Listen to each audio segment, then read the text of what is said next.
The Origin of the Human Race. A novel about love and despair in prehistory. An adventure story. When love is stronger than desire, wonderful things happen. Preface. Many thousand years ago, humanity was at a crossroad that threatened its very existence, and whose resolution would mark a turning point in history. In an environment of barbarism and cruelty, where women were treated as commodities, and surviving the next day was an achievement, there was also room for feelings and love. In a world full of brutality and doomed to extinction, a couple of teenagers will have in their hands the future of humanity. They will be forced to make a momentous decision that will change their lives and those of their descendants forever. Part 1. Sighting. The tribe moved slowly, forming a row across the steppe. The chief, always at the front, walked with his eyes fixed on the horizon, carrying his weapons, 2 acacia wood spears with flint tips bound with hemp fibers, another 2 made of yew wood, 2 sharp knives crafted from buffalo ribs, and a pair of hand axes also made of flint. The man immediately behind him marched at a short distance, carrying similar gear, and dragging a heavy bundle of hides with some belongings. Beyond them, 3 women walked in single file, though close together. All 3 held babies in one arm, while with the other hand they held onto other children. Following them were 2 young women without children, and the emaciated procession was closed by 3 men, 2 of whom were engaged in conversation. There could be a distance of about 100 steps between the chief and the last individual. The midday sun beat down mercilessly on their heads, causing them to take off their hides and tie them around their waists. All individuals were marching naked except for their loincloths, even the women, save one that remained dressed despite the heat. Vultures circled above in silence, sensing the tribe's imminent demise. Only the cries of the children seemed to disturb the stillness of the summer afternoon. However, they were not alone. Up there, on the pinnacle of the rocky spire shaped by the wind over ages, 2 other men watched them closely. "It's salmon. I have no doubt," one of them said, while the other nodded. "Why have they returned?" the latter asked. "They found no game, Tabal.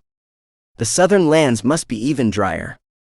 The 2 fell silent for a moment and continued observing. "Why are they so scattered? If wild beasts attack them, they'd be lost." "They're exhausted," replied Unum. "They don't care anymore. Better to die quickly than be devoured by hunger and thirst." The boy watched the tribe's slow and listless walk, and the bowed heads confirmed what the leader had said. He added, "I don't think they'll make it to the next moon if they don't find water." "Aha," he nodded. "But they'll find it. They're heading straight for our well. Let's go." "Where to?" "To kill that bastard once and for all." "Why, Unum? You could make peace with him.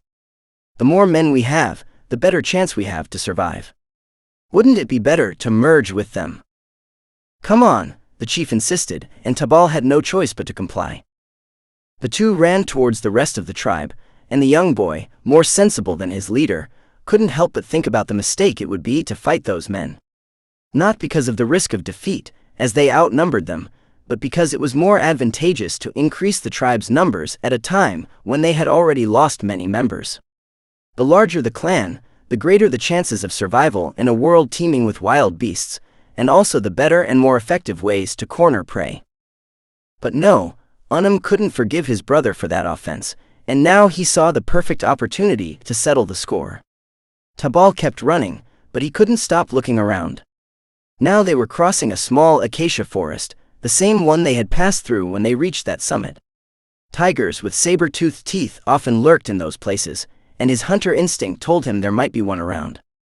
Venturing there alone was a reckless move, and it made him think again about the wisdom of merging with those people. When beasts attacked, if there was no fire, it was best to stick together like a tight group, with children in the center well covered, and pound the ground and scream loudly to make the animal think they were a single individual and believe it couldn't succeed in an attack. It was a strategy that almost invariably worked, even against multiple attackers. All they had to do was stay united until they reached a high place or a cave. Fortunately, they encountered no tigers, although Tabal could hear the growl of a bear in the distance. On the other hand, it wasn't a good time to start a war, with all the tribe members camped at that oasis. The usual practice would have been for women and children to stay in the cave, to be safe from beasts while the men fought. Actually, it was the norm during hunting expeditions. They would set out before sunrise to track prey, attempting to corner them. If the prey escaped, they would relentlessly pursue them until the exhausted animals could be killed.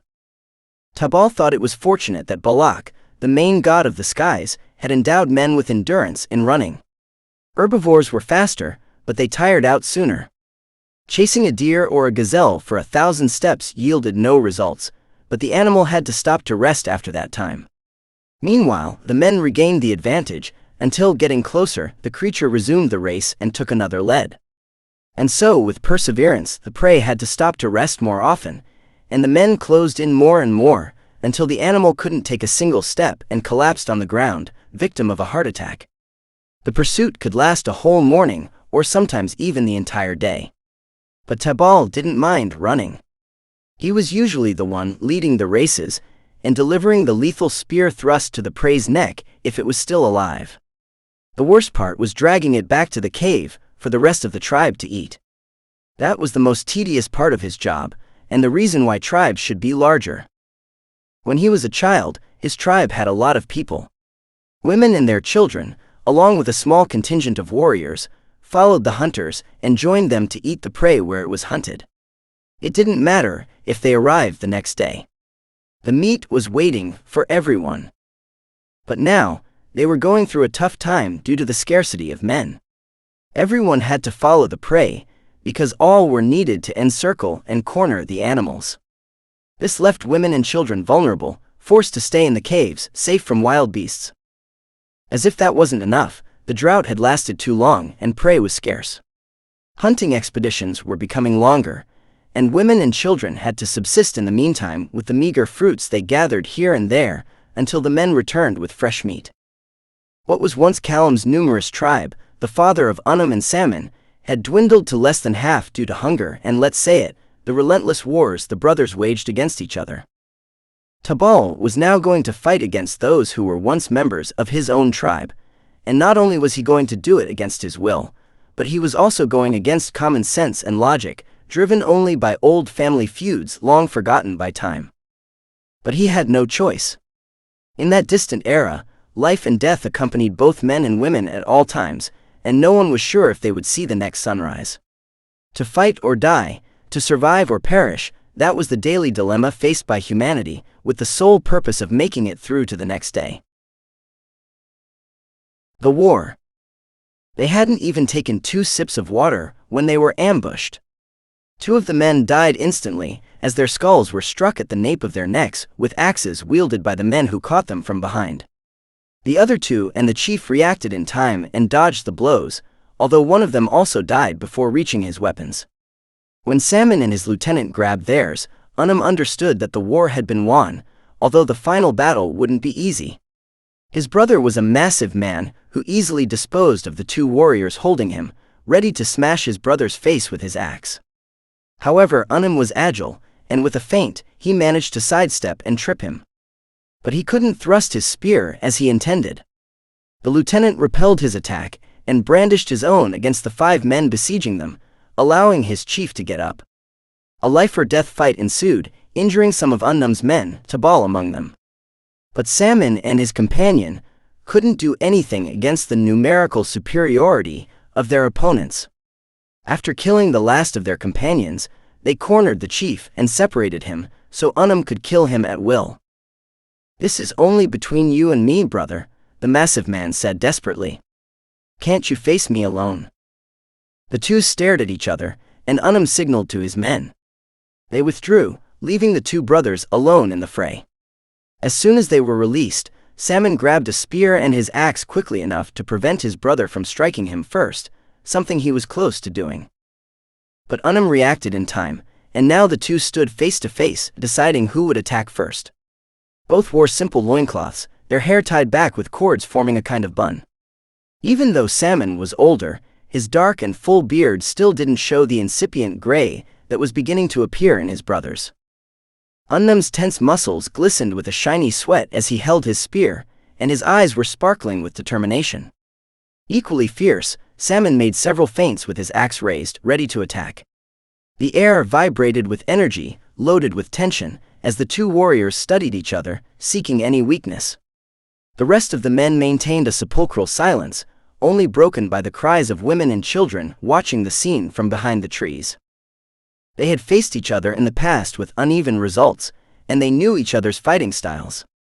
But several years had passed since then, and the fact that they were still alive showed they had learned new techniques. Finally, the silence was shattered by the thunderous clash of spears when Unnum attempted an attack.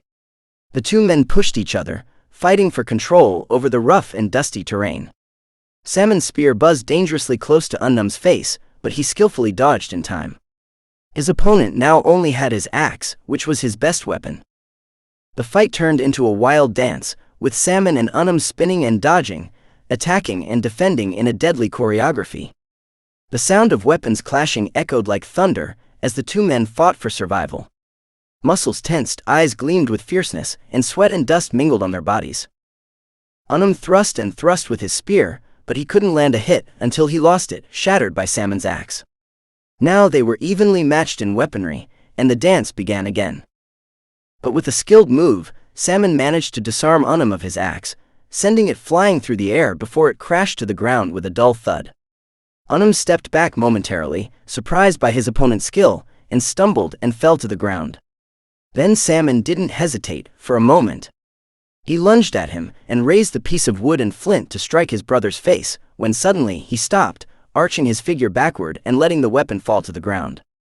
His figure froze as if paralyzed, and he twisted his mouth, only able to turn slowly. He turned, and the last words of his life were, "You damn witch." Behind him stood a thin, toothless old woman, dressed in the filthy remnants of a black bear's hide. The woman had just plunged an extremely sharp bone knife into his kidney. "You wretch bastard," the old woman shouted, spitting. "You won't steal women from anyone anymore." Ulla, the old woman in the tribe's sorceress, smiled as the man collapsed on the ground with a choked sigh. Next, the men helped Unnum to his feet, and he breathed a sigh of relief. He had seen death up close, reflected in his brother's eyes, and it certainly took time for him to compose himself. For a moment, he continued with a heaving chest and sparkling eyes, until the women started emerging from the trees and approached the remaining warriors. The distribution. Right after the battle, Ulla took care in treating the wounds of those who had fought. Tabal had a bruise on his collarbone from a blow with the blunt edge of an axe, fortunately not breaking the bone. The sorceress diligently applied herbal poultices to the bleeding wounds of the others, and performed some spells and rituals on the more serious injuries. Fortunately for them, no man from the tribe died, which was quite uncommon, probably due to the extreme hunger and desperation of their adversaries. But Unnum's tribe wasn't much better, and the old woman scolded the men for not leaving any of Salmon's clan warriors alive. If they had, they could have eaten one after the appropriate rituals, at the moonrise. However, these rituals had to be performed when the body was still alive, and therefore, they had no choice but to bury them to prevent the place from being overrun by wild animals. The beasts didn't care about eating unblessed meat. Next was the distribution of the captured women. During the battle, these women had been guarded by the native females of the winning tribe, who had proceeded to strip them completely and gather the belongings of the defeated people. Lada, the chief's favorite, spoke up and diligently reported the inventory of confiscated materials. 6 gazelle hides, 3 deer hides, and 2 bison hides. A sack of rotten fruit, 5 bone knives, 2 dull shards, and 3 sharp ones, 2 mortars, and a bladder of honey. "Is that all?" asked the chief, who had already recovered. "That's all. And of poor quality. The hides barely have fur, and the honey is rancid." "Very well. Anything else?" At that moment, Sheba, another female from the winning clan, appeared. She approached the chief and showed him a little bag containing bones. "These are relics," she said. "One of the women told me they belonged to her ancestors." "To the pyre with it!" Ulla exclaimed. "No," shouted the woman. "Please no. By the gods, don't do it." But the sorceress ignored the pleas. She snatched the bag from Sheba's hands and tossed it into the newly kindled fire. The owner of the bones started to cry and moan, and advanced toward the flames, trying to retrieve them, but it was already too late. The rabbit fur sack immediately caught fire, and 2 men had to forcibly take her away to prevent her from burning. "My parents! My brothers! My dead children!" she shouted, inconsolable, while some women tried to comfort her. "Now they'll be gone forever." A cry of pain escaped her throat, and she clung tightly to her children, who were already by her side. They were a couple of little ones, about 4 or 5 years old. After that, Unum and the other warriors began to inspect the captured women. The chief didn't find any of the ones he knew, the ones his brother had taken when they separated. Ulla, the sorceress, as if reading his mind, said, "Someone must have taken them, just like he did with ours." Before them stood 4 women and an equal number of children, along with 2 babies who wouldn't stop crying. 4 women, 2 of whom were teenagers, and 2 were mothers, or rather 5, including the one with the relics, who remained kneeling by the fire, watching as the last remains of her ancestors burned. They all looked miserable, emaciated, disheveled, with greasy and matted hair. A similar appearance to their men, who were now dead. However, there was something about them, something that tried to rise above everything, above the ragged and tattered appearance, a strong and determined will to survive, a deep and intense desire to move forward. The 4 standing women stared fixedly at their new masters. The men didn't differ much from their own, as they all had a similar appearance, disheveled, dirty, and with a fierce gaze. Their women, on the other hand, presented better than themselves. They were slightly less gaunt and maintained a haughty expression, looking at them suspiciously. The truth was, they all looked frightening, and the cries of the newly captured women's children accused them of that fear, especially the babies, who couldn't stop whimpering. One of them managed to calm down a bit when his emaciated mother, the worst of them all, offered him a breast from which the poor child could barely extract any milk. "That won't do anymore," said Ulla. "We'll eat her, and the child will be sacrificed to the gods."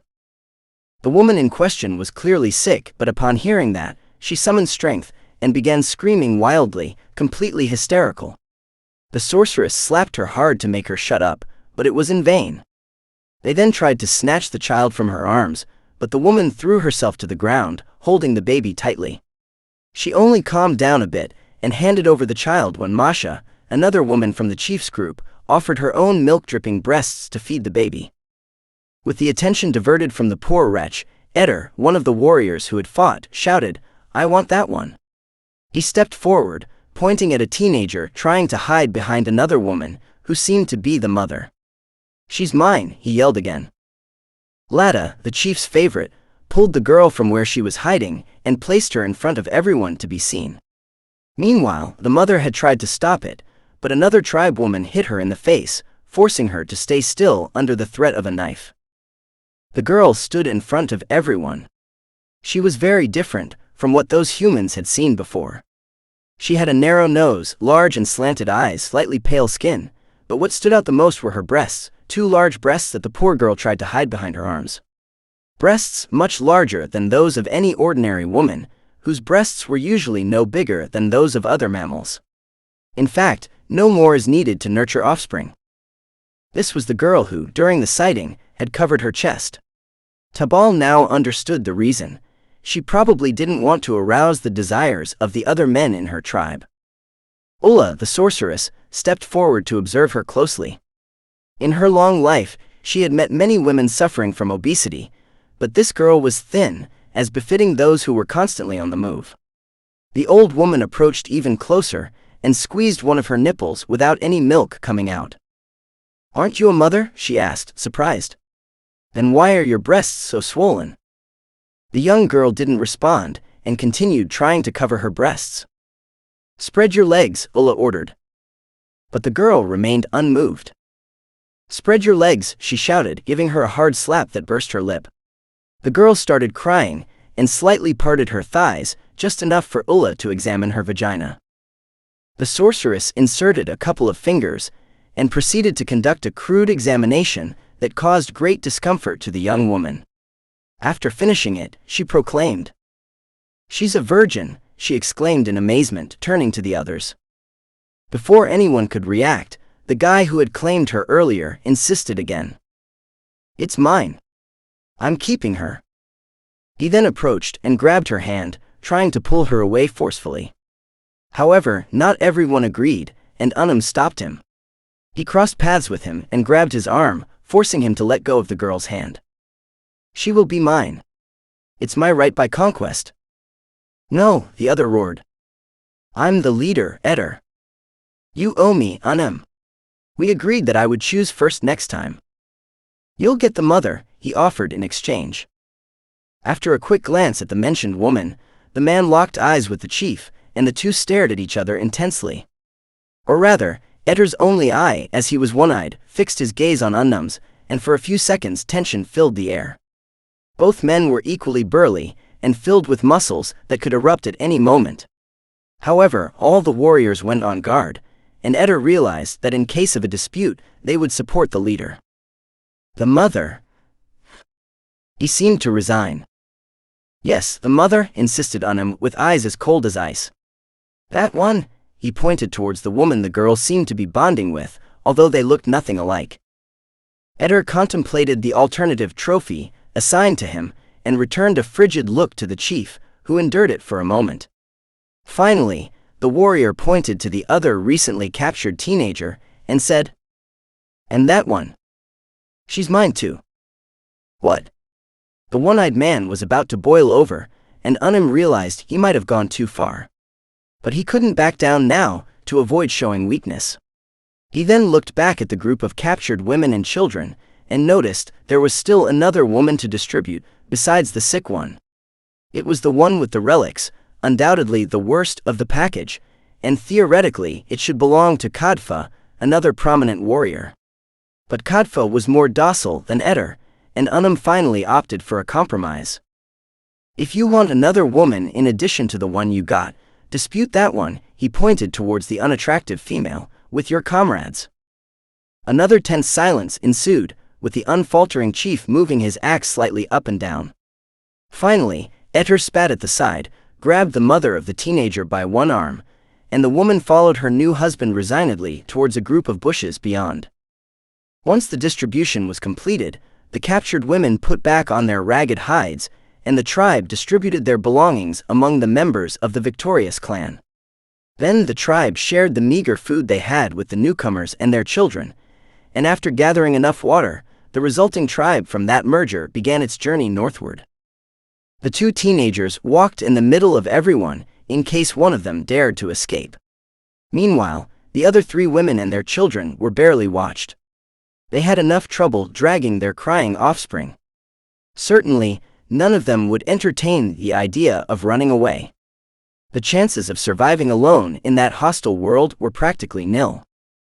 It wasn't yet dark when suddenly two tremendous lightning bolts pierced the celestial vault, striking two distant mountains. "Again!" exclaimed one of the women, before a bright light illuminated the sky, as if it were noon. "The gods are angry," muttered the sorceress, who stopped and began to feel agitation in her chest that almost caused convulsions. "O Balak," she knelt. "Fill the sky with clouds if it is your desire. But don't kill us. Get up, old woman." Unum kicked her. "We need to quicken the pace if we want to arrive before nightfall." And finally, they arrived. As night fell, they reached a system of caves nestled on the slope of a mountain, and some men started a fire at the entrance to prevent beasts from entering. It was a vast space they had recently discovered, divided into various rooms scattered at different heights, some quite distant from each other. A karst massif that water had carved over the ages, and that could accommodate several tribes. In fact, when they discovered it, they found the remains of many fires and animal bones, an unmistakable sign that it had been used by other people in the past, even in the distant past. On the way, the sick woman had already died, and their rituals prohibited them from eating the dead if they hadn't been sacrificed previously. Masha, the woman who offered her breasts, took care of her baby, as the other mothers in their tribe could barely support their own.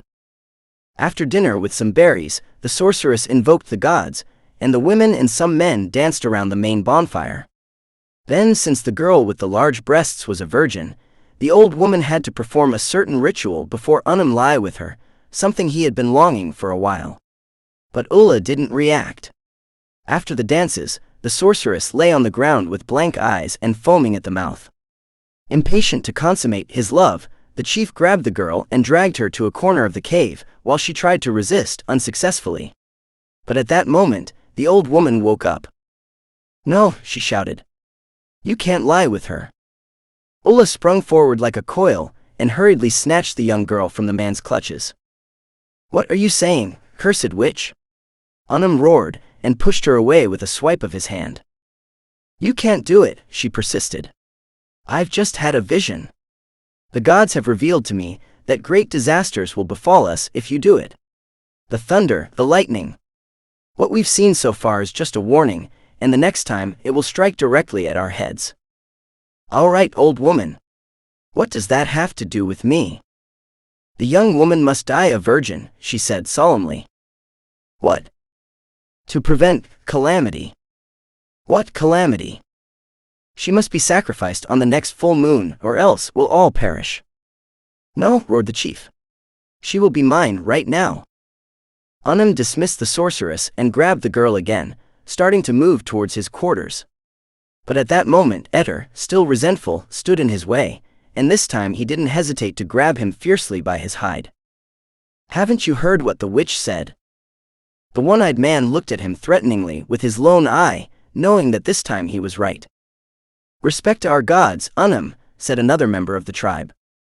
"Yes, respect them," shouted another. Even Lada, his favorite, didn't take long to make herself heard. "Do you want all our children to die?" The chief looked at everyone with a serious expression, and then, being aware that the whole tribe was against him, he seemed to resign. Ulla approached him again and whispered, "Settle for the other girl. She's also part of your today's loot." Considered the decision and nodded.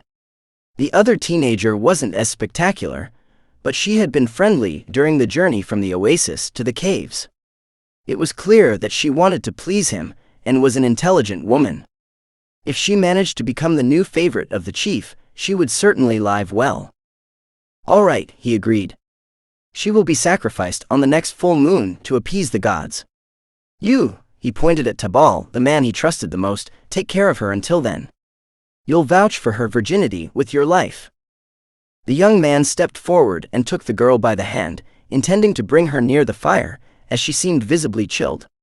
She looked at him suspiciously, but he tried to reassure her with an affectionate smile. Before long, everyone went to sleep. Unleashed his primal instincts with his new wife, while Etter did the same with Kara, the woman assigned to him, who was the mother of the virgin girl. Despite being older, she must have been quite an expert in the art of love, as the one-eyed man engaged in the act again, despite being tired from the fight and the long journey. Furthermore, he relinquished the other woman he was supposed to contend for with Kadfa, who welcomed her with open arms, as he had none at the moment, as his previous wife had been murdered by another rival wife, who died later during childbirth. Meanwhile, Tabal went with the girl with the large breasts to the corner where he usually slept. There, they settled in and prepared to spend the night. However, the girl, understandably shocked by her death sentence, couldn't stop crying and shivering at the same time. And for good reason. The place in question was a secluded spot in that conglomerate of chambers, very close to the end of the cave, and it had some dampness. Tabal felt pity for the young girl, and offered her one of his hides, as the one she was wearing was quite worn out and small. She looked at him surprised, and he smiled, proceeding to show her the best way to place that thick megaloceros hide, the best one he had. Eventually, they fell asleep and spent the night, although Tabal's sleep, like hers, was quite light. Hunting. The sky was in a state of transition, shifting from the darkness of the night to the gentle glow of dawn. Stars still twinkled in the sky, but the first rays of light were beginning to illuminate the horizon. The firmament was tinged with soft shades of pink, orange, and purple. As the morning light intensified, the effects of the drought became increasingly visible. Dry and withered vegetation stretched as far as the eye could see, with exhausted tall grass and scattered trees that had lost much of their leaves. The ground was cracked and dusty due to the lack of rain, and the puddles had dried up, reduced to mud at best. Only a few oases remained here and there in what had once been lush forests full of life. Tough times had befallen the people in that distant era. Despite everything, the silent and desolate nature welcomed the tribe. The morning rose cold and dry, and Unnum's clan headed back to the oasis. There, they hoped to catch some animals approaching to drink, something they couldn't do the previous night, a more opportune moment, as they spotted some saber-toothed tigers prowling the area. On the way, the animosity of Eder and Unnum's women towards the newcomers was evident, foreshadowing tough times for their children and good times for the new wives. At least for as long as the novelty lasted. But throughout the day, they barely managed to catch anything. They only got a few small prey, and as night approached, they prepared for dinner. The tribe scattered around the small pond. In its day, it must have been a significant water reserve, but it was diminishing, and in some areas mud was all that was left. Tabal got only a piece of meat and a few berries, which he eagerly started to devour. However, his captive companion looked at the steak with eyes reflecting infinite sadness, and before taking a bite she asked, "How long has it been since you last had meat?" She sighed and said, "I don't even remember," she said, looking down. The boy felt sorry for her. What must have been a beautiful black mane was now ragged and torn, hiding almost all of her lovely face. He, on the other hand, had a clear forehead and brown hair pulled back. Despite also being a teenager, his body was fully developed and indistinguishable from the other men. Tabal reached out and tried to gather the strands covering the girl's face, making her look at him.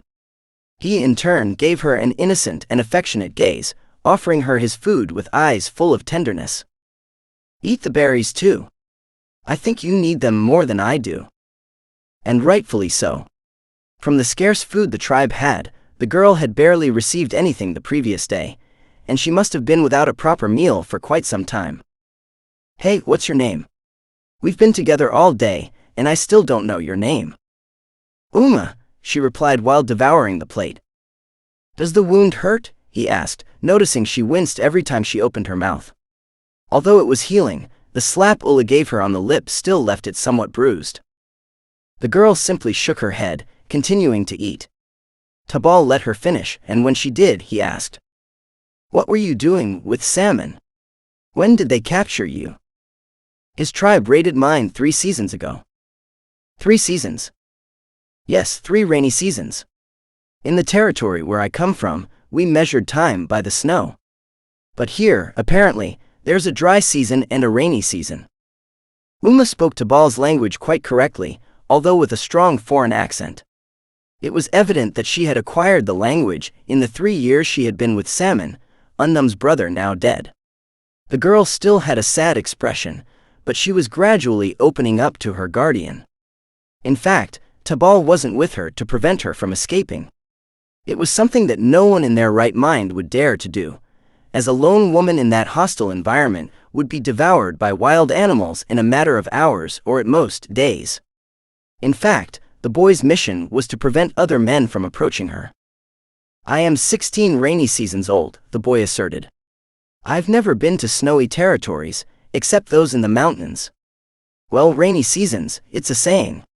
It rains less and less. In this season, it hasn't rained at all." "How many do you have?" "I am also 16. 16 seasons," the boy raised his eyebrows. "And you're still a virgin. How is that possible?" The young girl sighed and then said, "When Salmon raided my tribe, I was still not a woman, but then my breasts grew quickly. That was interpreted as a sign." "A sign?" "Yes. When I became a woman, Salmon gave up taking me as his wife because the gods revealed to him in dreams that if he did, they wouldn't favor him." "I see. By making that sacrifice, he would gain their favor." "Exactly. Our sorceress confirmed it. I was like a talisman." Tabal remembered that Salmon was very superstitious. In fact, it was a surprise to everyone that Ulla, the sorceress, sided with Unnum, who was less docile, instead of his brother.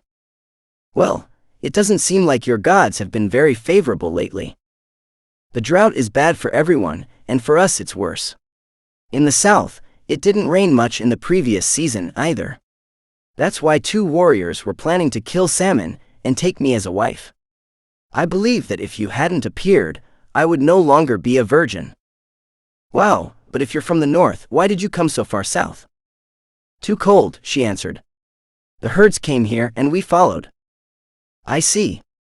Well, now they're heading back north. We're going to start moving that way. We'll have to stock up on good hides before we get there. Uma remembered the gesture from the previous night and thanked him. Your hide comforted me. Did you feel cold yesterday? Yes. But I'm used to it. She looked at him and smiled affectionately. Then she said, You sleep alone. Don't you have a woman to keep you warm? I've never had a woman. I would if I excelled in war, but I've never killed anyone. What is your trade? I'm a hunter. Well, you know, in a tribe, we all have to do everything. When it's time to hunt, we all hunt, even the warriors. And when it's time to fight, well, we all fight. At that moment, some women began to gather branches to stoke the fire. Uma asked, Aren't we going to the caves? Not tonight. We'll stay here. We're going to try to hunt some prey that comes to drink at the well. Yesterday, we had to leave because of the tigers. Are there none now? We think not. From the tracks they must have moved north. We'll be less cold here, Tabal continued. Of course, my megaloceros hide is still yours. She smiled again, and at that moment, Kara, the woman who seemed to be her mother, passed by with her children at her side. Uma exchanged some words in her language with her, and when she left to be with Eter, Tabal asked, Are you really Kara's daughter? You don't look much alike, he observed, and it was true. Kara was an ordinary woman, with barely any breasts, like all the others. Her face was friendly, with a narrow shape. She had large and expressive eyes and wide hips, undoubtedly a result of numerous childbirths. She is not my mother, Uma responded. My mother died when I was born. Kara is my wet nurse. She raised me, and I am like her daughter. Her eldest daughter. The sunset gave way to a navy blue sky, and some stars were already visible as points of light in the east. The tribe members lay down to begin sleeping, and Uma asked, Aren't you sleeping? Tonight, we have to hunt. As soon as it gets completely dark, we'll have to leave. Do I go too? Yes, you'll accompany me during the watch. Anand doesn't want to lose sight of you for a moment. He doesn't trust the men who can't stop looking at you. Yeah, I have already noticed it. But don't worry about the hunting, it'll be easy. It's a matter of staying completely still and silent so that the animals think they are alone. When they are drinking, they'll be ours. The camp was at some distance from the well. The women would stay there with the children next to the fire, while the hunters would head towards the water. As they set out, Uma asked, Why does Eter stay with the women? Ah, he smiled. It is said that your mother keeps him very satisfied. Is that why? No, just kidding. He doesn't see well at night. Since he only has one eye. I see. I understand. Why did he lose it? A wild horse kicked him in the head. Those were the good times when it rained. We spotted a herd and scared them with fire to lead them toward a cliff. You know, they go wild, and then they don't have time to stop and avoid falling. Eter was with other men, blocking a passage so they couldn't escape that way. One reared up. And Tabal shuddered, remembering the scene. Well, it gave him a good kick in the face.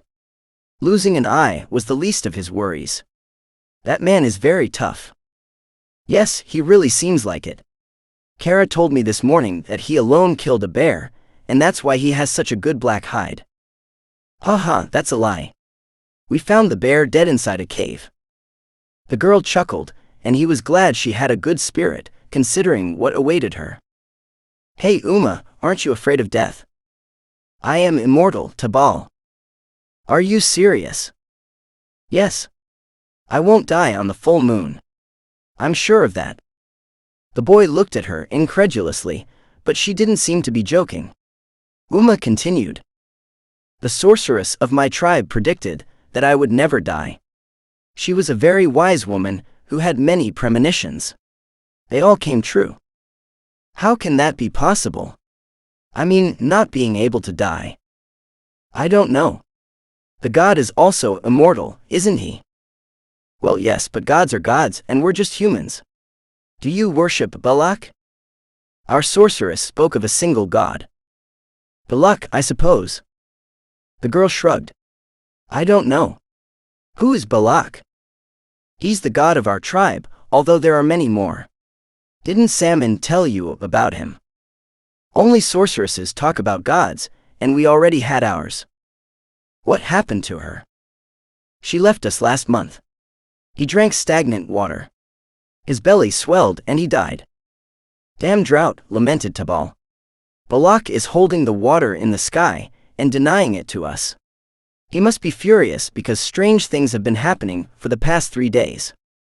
What things? Those strange lightning and flashes? Tabal nodded. Yes. They happen several times a day without a single cloud in the sky. And not just that. Some women have reported very strange things. Some of them had bleeding, like their monthly cycle, when it wasn't their time, and it disappeared before reaching the ground. Uma raised her eyebrows. Well, we've arrived, the boy warned. Now lie down and don't move. I'll position myself behind that tree. He pointed to a yew tree and crouched down next to it. The girl obeyed and lay down, quickly falling asleep. The tree was next to a narrow corridor through which herbivores had to pass to drink, and other men positioned themselves in similar spots. The night passed without a single quadruped appearing. Gazelles, deer, and even a megaloceros were expected, but the first half passed without any sign of them. It seemed that very few remained in that territory, as they had all gone north. Tabal looked up at the sky and marveled at the multitude of stars filling the firmament. The crescent moon hid momentarily when herds of clouds veiled its intense silver light. It was a sky very similar to that other night, 4 seasons ago. Only this time it wasn't as late, and in fact the purple hues of sunset were still visible on the horizon. The tribe, always hungry, had found a herd of horses grazing in a cane thicket at the bottom of a valley. There were at least 30 or 40 of them, and the tribe leaders, Unum and Salmon, when the brothers still got along, debated how to carry out the operation.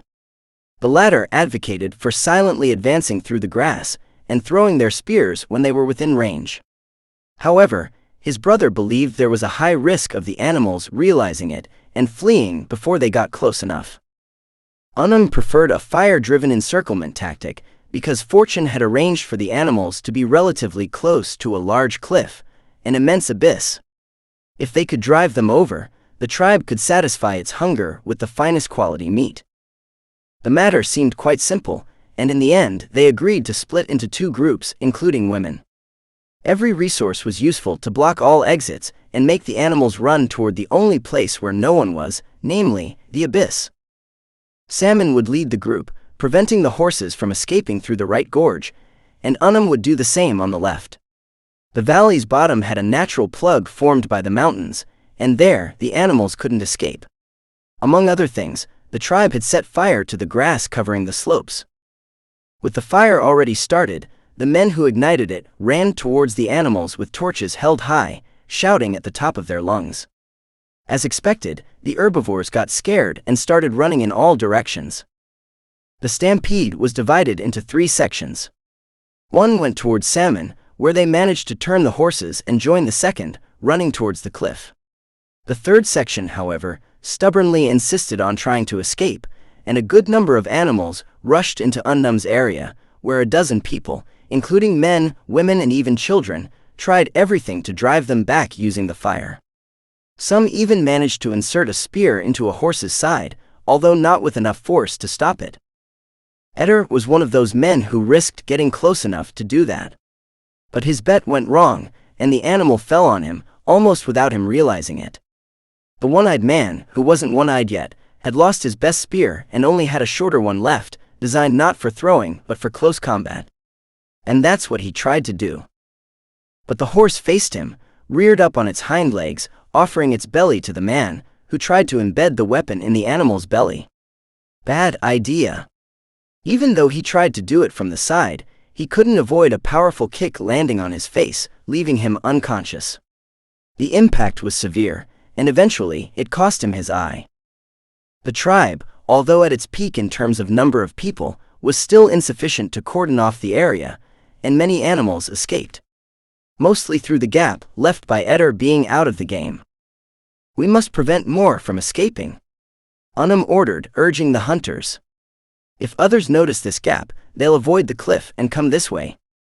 And that's what they did. The men regrouped, waved their torches, shouting louder than ever, and managed to corral them. When the horses reached the abyss, they naturally slowed down, but the force of those behind them, completely unbridled, pushed the ones in front towards their fatal destiny. Tabal had the nightmarish scene etched into his retina. No less than 15 or 20 animals fell one after another, crashing against the ground below in a colossal drop. Men and women hugged and celebrated greatly for that resounding success, in an operation where only Eder was injured. Too bad they could only make use of the meat from 2 or 3 animals, as the others would rot in a short time. Now, they just had to descend the gorge and reach the bottom of the canyon to secure the precious food before the predator found it. And that wasn't a minor matter. By Salmon's decision, the hunters prepared to descend the most difficult, but also the shortest path. They would save a lot of time and could arrive before the hyenas, common in the area. Only he and a couple of men stayed behind and accompanied the women and children on the easy path. It wasn't a good idea to leave them alone in the middle of the night in such places, and in fact, their group was more at risk than the hunters. During that time, Tabal was already 12 seasons old and considered himself a hunter. Therefore, he chose to accompany Unum's group along the steep path. However, he didn't have enough strength yet, and the gravel covering the narrow trail caused him to slip, holding on only to a branch of a small bush. "Help!" he shouted, swinging, completely defenseless.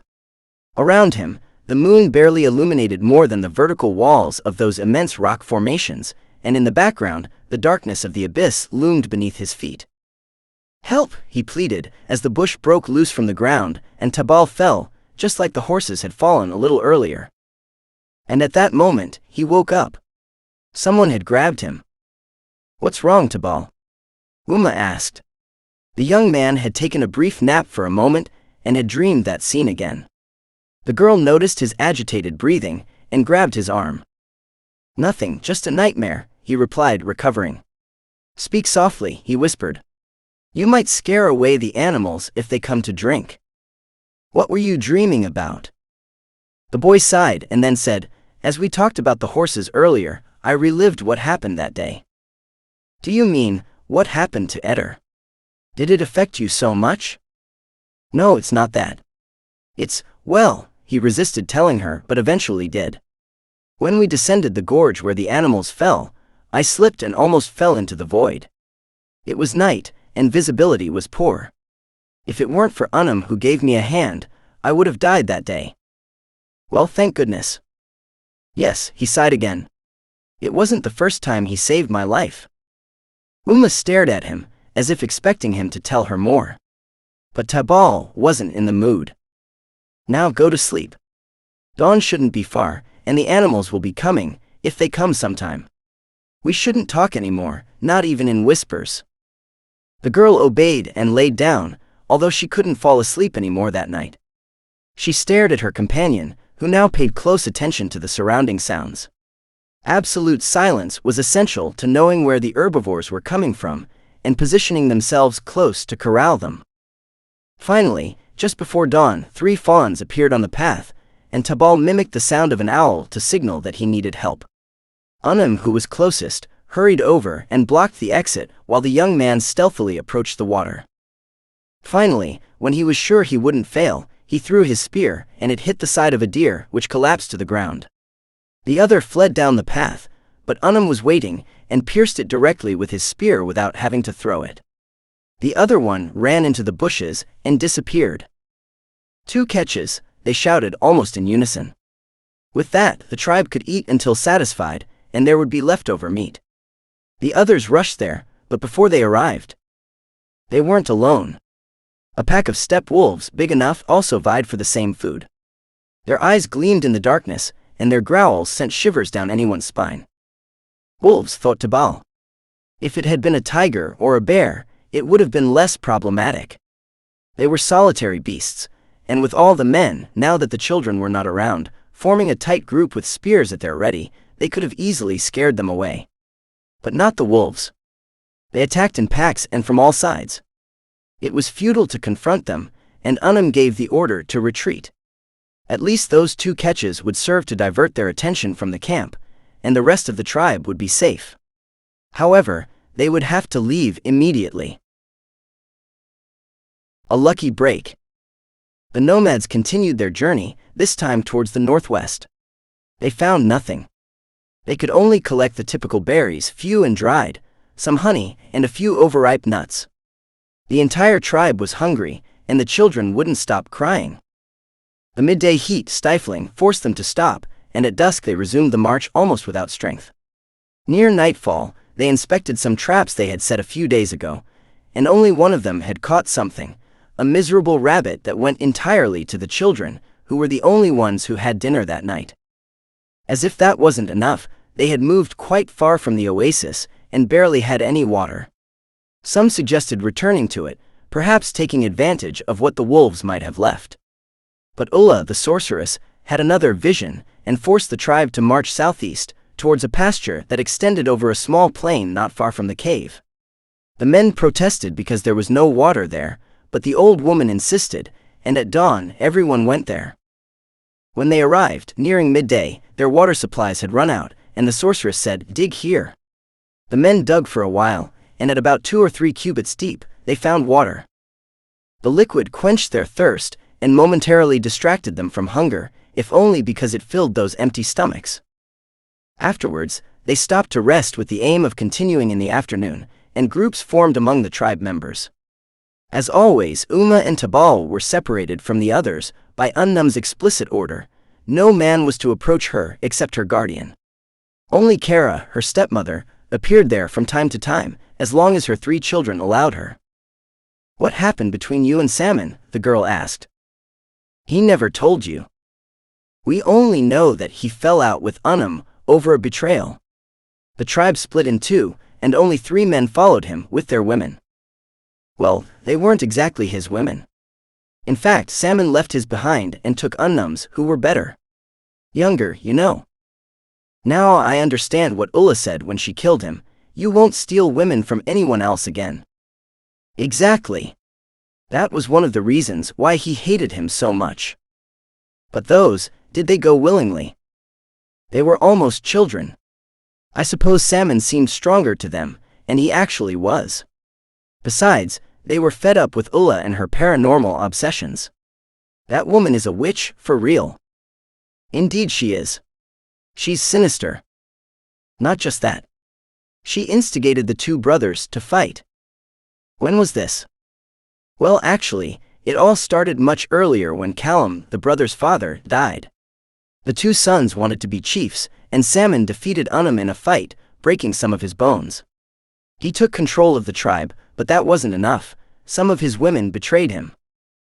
Of course, you can't control a tribe if you don't have the women on your side." "Exactly. They hid their weapons while he slept, and almost killed him, if it weren't for some men who defended him and had to fight to save their lives. In the end, he had no choice but to escape." "The typical rivalry between women." "That's right. When I have a wife, I'll have only her. I've seen what happens when you have more than one. Wouldn't you take another wife if one was offered to you? If you liked her more than the one you already have?" Tabal smiled and looked directly at Uma. "If I genuinely like the wife I have, I won't need any more," he asserted, then looked away with a bitter expression. Then he asked, "Do you know what happened to them? To the women Salmon took, I mean." "They weren't with him when we arrived. I think they were stolen by another tribe." "Yeah, the usual. What a cruel world. You wouldn't steal other men's women, would you? If you liked one more than the one you have?" "Me? Never. It's something that disgusts me. I follow Unnum, and obey him because I have no choice. Just for that? Not just. He treated me well when I was a child. Are you Unnum's son? No. I never got to know my parents. What happened? I barely remember. I must have been, I don't know, 2 or 3 seasons old at most. It was because of the volcano. What volcano? Of course. You must have been in the north around that time. But not far from here, there was a massive eruption. An entire mountain exploded and flooded the area with lava. The entire land to the west was devastated, and it seems like my parents must have died there. I only remember the heat, the smoke, the ashes, and also Unnum, who picked me up and took me with him when his father was still alive. Around that time, he didn't have sons yet, and treated me as if I were his own. His wife, Masha, has been like a mother to me. Masha? Do you mean the one who has taken care of Sada's son, the woman who died the day you found us? Yes, her. She fell out of favor when Unnum preferred Lada, and now she's unhinged. The chief is not the same as before, and he despises the children he had with her. In fact, she doesn't sleep with him anymore. What a sad destiny for her. Indeed. But now Lada sees her throne in jeopardy if Unnum becomes infatuated with your companion, his new wife. What's her name? Thura. Yes. Do you think it will happen? What? That Lada will suffer the same fate as Masha, and her children will also be despised. Most likely. Unnum has always preferred young wives. How harsh life is. Uma sighed. When it's not the dangers of nature, we create problems for ourselves. That's how it is, he nodded, looking away. And this tribe is one of the worst. All tribes are like that, Tabal. At least, you were lucky. Me? Don't believe it. At first, Ulla wanted to sacrifice me. Oh, really? It's the custom. Whenever someone is found, or when a tribe expands through conquest, a sacrifice has to be made to the gods. You know, the tribe increases its resources, and the gods have to take their share as tribute. As gratitude, so to speak. And since I was the only one they found, there was no other candidate. And what happened? Did Unnum convince her not to do it? No. On the night before the full moon, Ulla had a dream. Balak told her not to kill me because I was a survivor, and as such, I would bring survival to the tribe. Wow. Another talisman, like me. Yes, it could be. That's why Ulla gave me this name, Tabal. I was so shaken by the volcano that I couldn't even remember my own name. What does it mean? Tabal. It means Balak's protege. But wouldn't that be Ta Balak? No. That would mean to protect Balak, he replied. In our language, to express possession, the name loses its last syllable. Ah. That's right, I forgot. I still don't handle your language well. Oh no, I think you handle it very well, Uma. For only knowing it for 3 seasons, you speak it as well as I do. The girl shrugged and he added, that's a sign that you're very intelligent. Thanks, she replied, looking away. Perhaps the 2 languages are similar. I don't think so. When I hear you talking to Kara, I don't understand anything. I don't understand a word. Other times we've seen other people, but we've been able to communicate. Of course, because you all belong to the Samo people, the people who have always lived here. That's right. Which are your people then? The Kuru people. Tradition says that our origin is far away in the northeast, and for some reason we went west, but always in the north. Until a few of us came down to the south and met Salmon. The Kuru people, is that why your stepmother is called Kara? I don't know, she shrugged. Then she asked, Hey Tabal, do you think I'll be that lucky? I mean, the luck you had. Do you think Ulla will regret her decision to kill me? Hopefully, he replied, with a wish that came from the depths of his heart. But it's impossible, he lamented. Since then, she hasn't lifted the sentence of anyone, especially not a woman. Why not a woman? Women are more valuable than men. Just look at what happened with your tribe. Men's lives aren't valuable, and we kill them all. But not women. Only for that, she was offended. Are we more valuable because one can have a larger harem? Not just for that. The more women a tribe has, the larger it will be, as they will have more children. A tribe with many men and only one woman, for example, will never grow. I see, she understood. But then I don't get it, Tabal. If women are more valuable, why sacrifice them? Why sacrifice me? Exactly, for that reason. The greater the value of what is sacrificed, the more inclined the gods will be to help us. You are the most valuable thing we have, and in this way Allah hopes to please Balak and get him to send us rain, he explained. Tabal couldn't understand how Uma didn't know these things. Didn't you have sacrifices in your tribe? Only animals. Our sorceress said that human sacrifices, far from pleasing God, repel him. Oh, he was surprised. But do you believe that? Uma continued. Do you believe that if I die, you will live better? No. I don't believe that. Balak couldn't have created something as wonderful as you are, he looked at her tenderly, just to die so young. She smiled and stroked his cheek.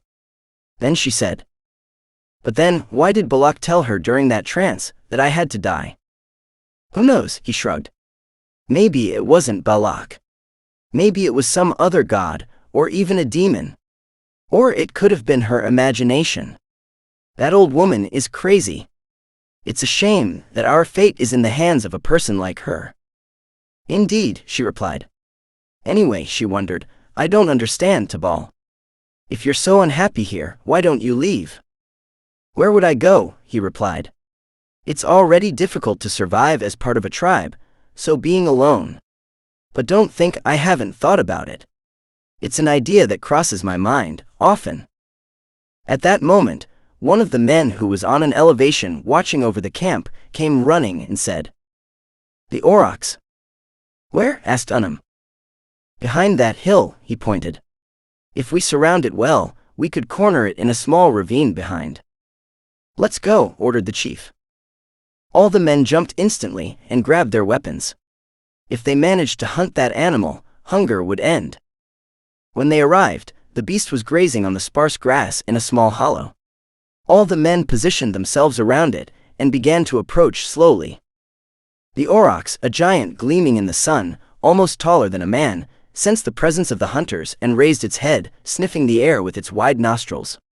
Its horns measured more than 2 cubits and were as thick at the base as a child's leg. The beast let out a snort that echoed through the valley like the war cry of 100 warriors, but it didn't deter the hunters, who kept stealthily and determinedly approaching. Before they were within spear range, the giant beast charged towards one of them. The warrior waited as his companions ran to join him. When the creature was close enough, he hurled his spear with all his might towards the neck, but it hit the skull and didn't stick. However, it left the animal stunned for a moment, and the others used to throw their spears at its side. Only 2 of them lodged into its back as the creature thrashed. The aurochs kept running with the spears embedded, fiercely colliding with 2 men who were sent flying, crashing with a muffled thud. The uncontrollable animal ran towards Unum, Eder, and Tabal, who were in a poorly defended position. The chief managed to thrust a 3rd spear into its hindquarters, slowing it down a bit. The beast, weighing as much as 10 men, continued charging towards them. Eder, perhaps intentionally, hindered the chief's movements, leaving him exposed to the animal, which had him ready to be rammed with its horns. Unum stumbled, losing his other spear, and was trapped against a rock wall just 10 steps away from the creature. He would have surely died if Tabal hadn't stepped between him and the beast, diverting its attention. The maneuver succeeded in slowing it down, and that was Tabal's intention. The young man was ready, holding his spear firmly. When the animal reached him, the weapon was waiting, and its own weight drove it through the neck to the heart. The aurochs roared, echoing through the hills before collapsing and shaking the ground. Eder followed, driving his spear into the animal, as did the others. Unum got up and embraced the young man with tears in his eyes, shooting a cold glance at the one-eyed man, who, however, seemed unfazed, and joined the men celebrating the significant victory. Once the danger had passed, the whole tribe gathered around the dead animal, celebrating with joy and embracing each other. It took quite some time before the still excited chief addressed Tabal, silencing the tribe so he could be heard. "Hey, my young friend," he exclaimed ecstatically. "You saved my life and maybe the lives of many others. It's customary to grant a woman to those who distinguish themselves in war, but I want to make an exception for you." The boy's heart started pounding, and he looked towards Uma, who also gazed at him anxiously. At that moment, Ulla tugged at Unnum's sleeve and whispered something to him, and he nodded in response. The chief continued. "From now on, I grant you Kara, who will no longer be Etter's woman but will become your wife." "What?" the one-eyed man shouted. "Kara is mine." "Ah. Now you're interested. You didn't seem to like her much when I first offered her to you." "She's mine, Unnum," he bellowed. "You can't take her away from me." "She was," he emphasized. "Now she belongs to Tabal." The young man looked at the disgruntled husband and made a face as if to say, "It's not my fault." But Etter immediately confronted the chief, grabbing his arm and bringing his single eye close to his face. "You have no right. Do you hear me? No right?" Unnum shook off that hand with fury and muttered under his breath. "Should have put more effort, one-eyed. Maybe I would have given you one of mine, if you had been the one to save my life. Give one of yours to the boy if you owe him that much," he whispered fiercely. "If I owe it to him, it's because you took it from me earlier. You know what I mean." The chief couldn't forgive Etter for leaving him exposed to the aurochs, probably on purpose. The two held each other's gaze for a moment, and finally, the one-eyed man said, "This won't end here, Unnum." The sheepfold. The tribe feasted heartily on the animal's meat, starting with the softest parts, the organs, as they are harder to preserve. Next, they cooked all the remaining meat and smoked the rest to make it last longer. Before nightfall, Unnum's clan headed towards the caves, where they would store the precious provisions in a small pit lined with aromatic leaves to ward off insects. The food would last them a good number of days before it spoiled. During the journey, Unnum's decision to take Etter's new wife for Tabal was the talk of the tribe, and they couldn't stop discussing what had happened. The one-eyed man traveled alone at the rear, with a face that told a whole story. Kukta, the one-eyed man's wife and mother of his children, seemed happier. Kara walked with her children beside Uma and her new husband, who didn't seem very pleased despite everything. The girl wasn't happy either, and she had a long conversation with her stepmother on the way to the caves. A conversation that was meaningless to Tabal, since the two women spoke in their own language. At dusk they reached the promontory where their usual residence stood, the karst massif where water had carved spaces over ages in which they now lived. As always, a fire was lit at the cave entrance, and some men lit torches and entered first to check for any lurking beasts.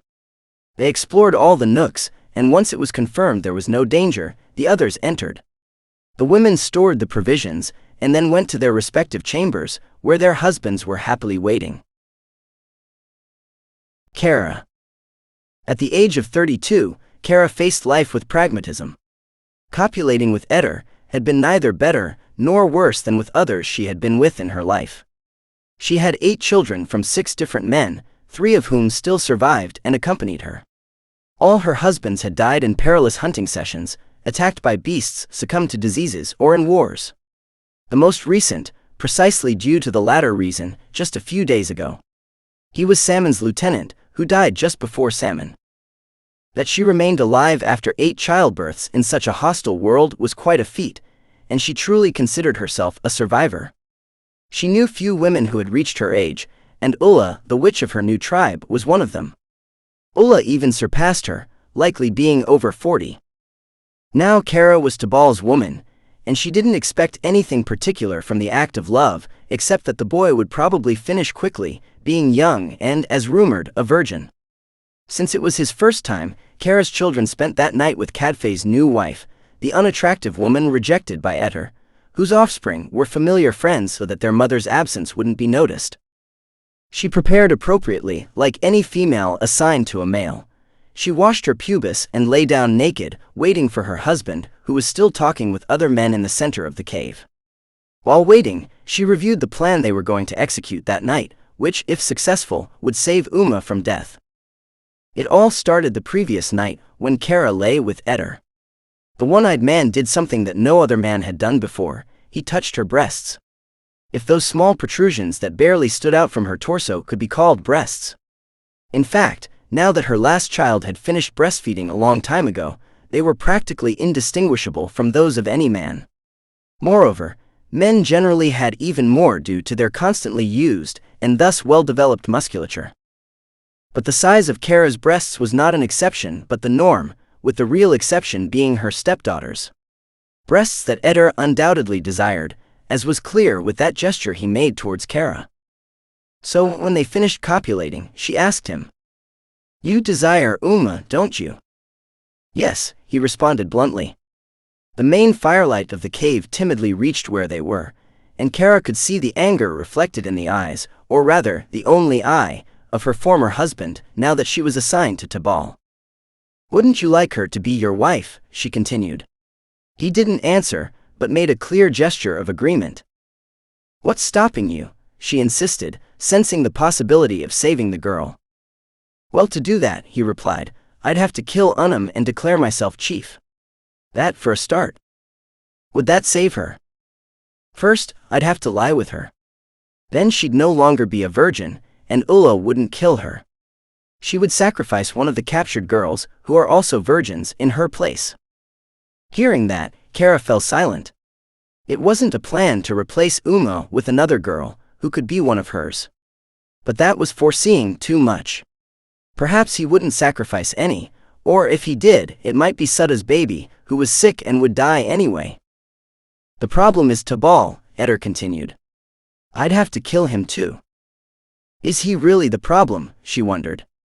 Is the boy more difficult than Unum? "No," he smiled, "I can kill him even with one eye closed." "That easy? He's a strong lad." "Yes, but I'm stronger. I've killed many men in my life, while he hasn't killed anyone." "So what's the problem?" "I'm fond of him," he replied. "I know I'd have to kill him to get the girl, and I wouldn't like to do that." "Well, I could talk to him. If I convince him to stay still when you—" "It won't work," he interrupted. "He's loyal to Unum until death." "Why do you think he left her in his care?" he muttered angrily. "Because he knows he won't betray him," he affirmed. That was the conversation they had the previous night. But now things had changed. It was actually quite lucky that the young man hunted the aurochs, and even more so that as a reward for saving him, Unum granted her as a wife to him. Because that made things very easy to carry out the plan, and on the way to the caves, Kara approached Eder for a moment and said, "I've talked to Uma, and she's going to cooperate." The one-eyed man was pleasantly surprised. He had already decided to kill Unum, as what had happened that afternoon after hunting the aurochs was the last straw. He was pleased to find that there was someone else on his side. "And what about Tabal?" he asked cautiously. "I'll take care of him. I'll keep him busy, you know what I mean, and I assure you he won't find out about anything." The man grinned mischievously and said, "Well then, I'll take care of Unum." The plan. Tabal was taking too long to arrive. From where Kara was, which were the quarters of her new husband, only a murmur of the conversations of the other men in the tribe in the central part of the cave could be heard. Maybe she had been too quick to go there, and should have stayed with the others. Certainly she was eager to carry out the plan, which, in principle, shouldn't fail. Or would it? The wait was making her nervous, and she wondered if, instead of what she had devised, it would be better for them to escape with Uma to save her from death. But she quickly dismissed the idea. They couldn't survive alone wandering in that hostile world, and they would probably die shortly after escaping, either as prey for predators or worse, from hunger. Finding another tribe that would accept the two of them, and the 3 kids before long, was a possibility, but a rather remote one. Women and children were a precious commodity, the former for their sexual value, and as for the latter, the boys would eventually become new warriors to enhance the tribe's power, and the girls would become new wives to compensate those who distinguished themselves in war. Because neither women nor children were killed in battles that almost invariably took place whenever two tribes met. On the contrary, their lives were respected and assigned to the most valiant warriors. Ulla's custom of sacrificing to the gods at least one person among those captured was fortunately something uncommon. But if they escaped, waiting for someone to take them in before they died on the steppe was nearly impossible due to the scarcity of people in a world that was practically uninhabited. In fact, Unnum's tribe was the first they had seen in many weeks, and they had stayed an even longer time in the past without seeing anyone. And if it was difficult for two women, for one alone, in case she escaped alone, it was nearly impossible. The only possibility for the girl to survive until the full moon was a change of mind in the executioner's minds, although nothing predicted that it would happen if it hadn't already since her death sentence was signed. Therefore, it had to be forced. A coup had to be forced, and that's what Kara was involved in that night. Eder was hurt when Unnum took the stepmother away to give her to Tabal, but he also didn't resign himself to losing Uma, who was obviously his first choice. After all, he had the law on his side. He was entitled by the right of conquest, and although the chief had the preference in choosing the conquered women, Unnum granted him the right to choose anyone he wanted in the next war, that is, the one that had just been fought, due to a brave performance that occurred in the past. The coup was feasible. With Unnum dead, Eder would take over the leadership and declare Uma as his wife, with Kara being the witness that the marriage had been consummated. No longer being a virgin and also being the leader's wife, Ulla would have to revoke her death sentence and find another sacrificial victim. That might be the only part of the plan that could go wrong, that the sorceress wouldn't accept Eder as the leader. That would put him against the other men, and Uma's life might even be in danger. Although deep down, the old woman couldn't blame the one-eyed man for assaulting the girl. The blame would always be on Tabal for not fulfilling his duty of vigilance, and above all, on Unnum for assigning that task to an incompetent.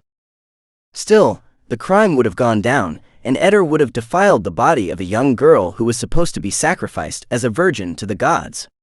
But thinking it over, Ulla would have no choice but to accept the done deal. The old woman was evil, but she was also pretty smart.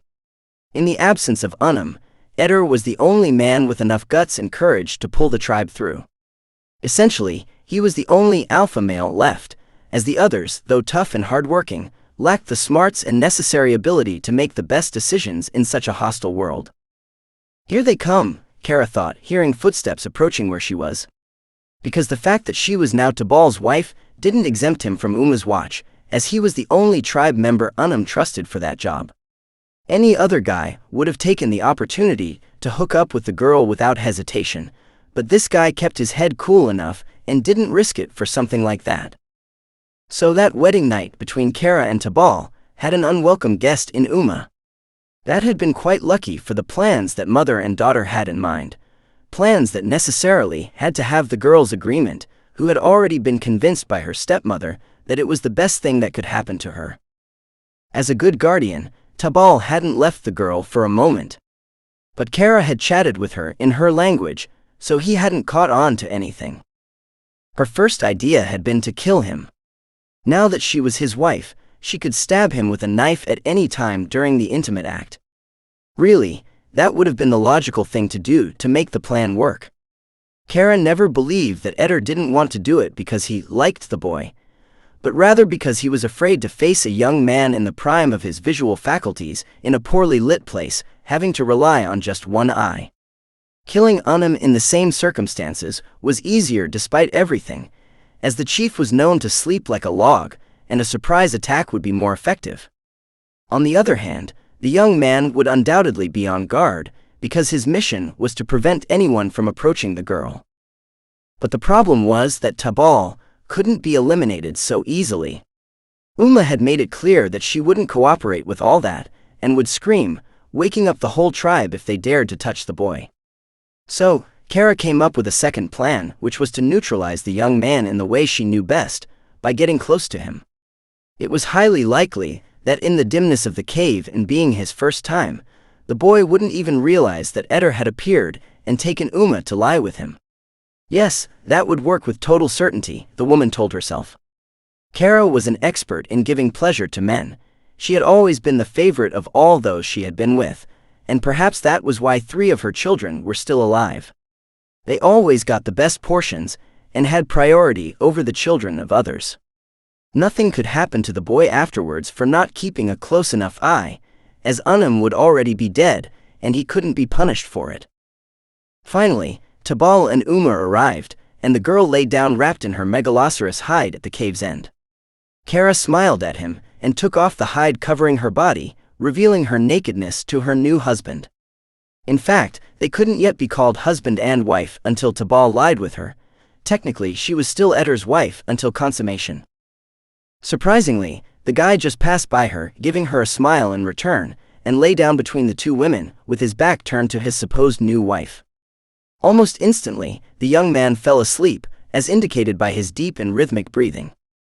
This attitude puzzled Kara. Why had he ignored her? That was certainly a surprise. A virgin boy in the prime of his youth, why hadn't he taken her as his wife? Even though she was older, and despite her numerous childbirths, she still had a good figure, and her body hadn't deformed too much. She had good hips, and could conceive a few more children. She was certainly desirable, she thought, and considered if maybe the boy didn't like. No. She dismissed the idea, almost immediately. Tabal didn't miss a detail of Uma's female attributes. He couldn't stop looking at her, and it was clear that it wasn't just to keep an eye on her. Of course, the boy had fallen in love, she concluded. It was said that some men were capable of that thing they called falling in love, although she hadn't seen any cases in her long life. Men only saw women as females to copulate with, just like animals did. In any case, she had to act immediately, because Eder would be about to arrive to take Uma. Although Tabal seemed to be asleep, he was likely only in a light doze, and the slightest noise would wake him. Therefore, she was about to sit up to wake him and try to make love, but at that moment, she felt a sharp pain in her stomach, and her insides churned. Nausea almost made her vomit, and she got up to go outside the cave to relieve herself. Once outside, she felt the pain again, and tried to defecate, but she couldn't despite feeling unwell. The night's cold wasn't enough to quell the intense heat she felt at that moment, and she seemed to sweat from every pore of her body. Then she crouched down, as it seemed like she was peeing herself, although nothing like that happened. What occurred was that a stream of blood, like menstrual blood, came out of her vagina, despite being almost 2 lunar cycles late in her period. In fact, she thought she was pregnant, and then this could be a spontaneous abortion, she thought. In any case, once that embryo or whatever it was expelled, she felt much better and got up to go back to the cave. Before leaving, she turned and looked for what she had expelled, but she couldn't find it. The almost full moon provided enough light to highlight that clot, but surprisingly, she couldn't find it. She recalled some conversations that certain women from her new tribe had had about the disappearance of blood flows, and wondered if the same thing had now happened to her. It was impossible to know, she thought. When she entered, she navigated the fire at the cave's edge again, and could see and hear some commotion in the area where Unum lay. That was a sign that Eder had completed the first part of the plan, meaning he had killed the chief, and moreover, he had done it professionally, without waking the others, as indicated by the fact that the little ruckus had ceased, and no other noise could be heard in the area where the rest were. The former wives of the chief must have played some role, being resentful of the new one. What had happened to her? She wondered. What had become of Thura? Perhaps she had suffered the same fate as her new husband. Eder. In any case, the problem was that she hadn't fulfilled her part of the plan. She consoled herself, thinking the boy had fallen asleep, and maybe Uma could escape from him when Eder arrived, without him waking up, something that would be happening at that very moment.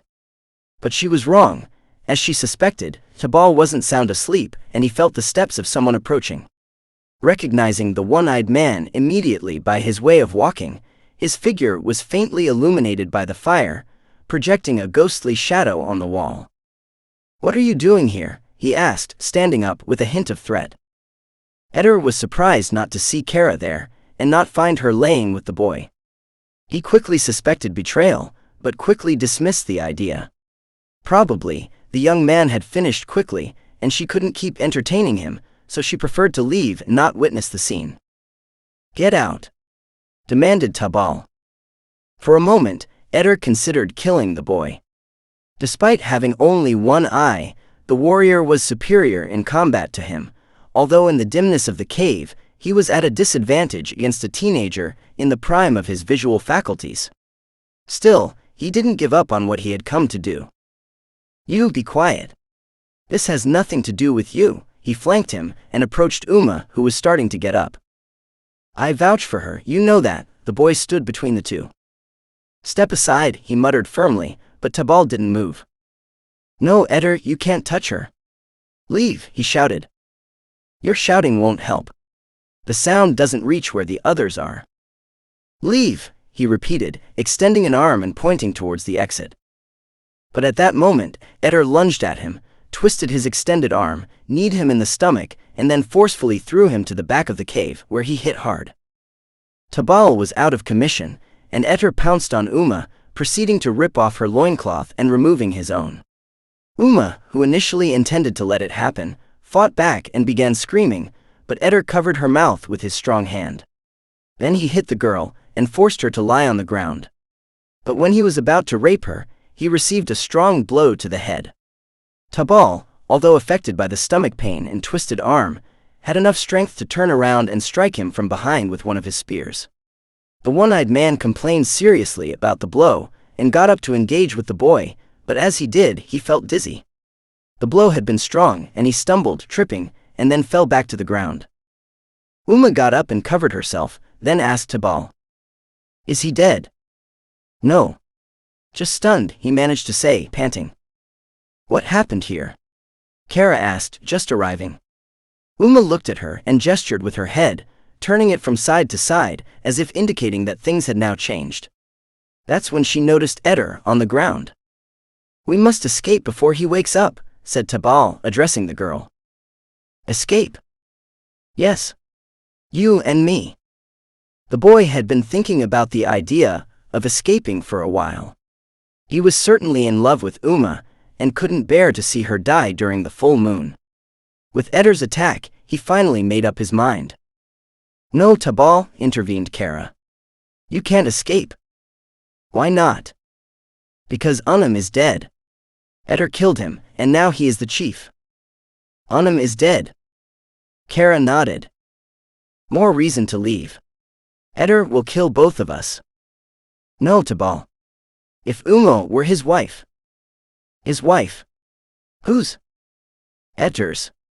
Being the chief, and if Uma is no longer a virgin, Ulla wouldn't have a reason to sacrifice her, and—" "I don't want to be the wife of the one-eyed man," the girl jumped, moving closer to the boy. "Uma! You have no choice," warned Kara, using her own language, the Kuru's one. "Let's go now," urged the boy, heading towards the exit. "Wait, Tabal," Kara stood in his way. "Where will you go?"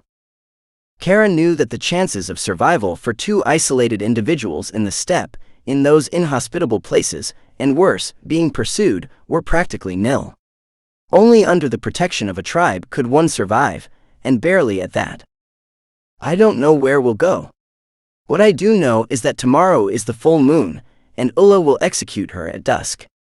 And she'll do it, whoever the chief is." "What if you're the chief?" "Me."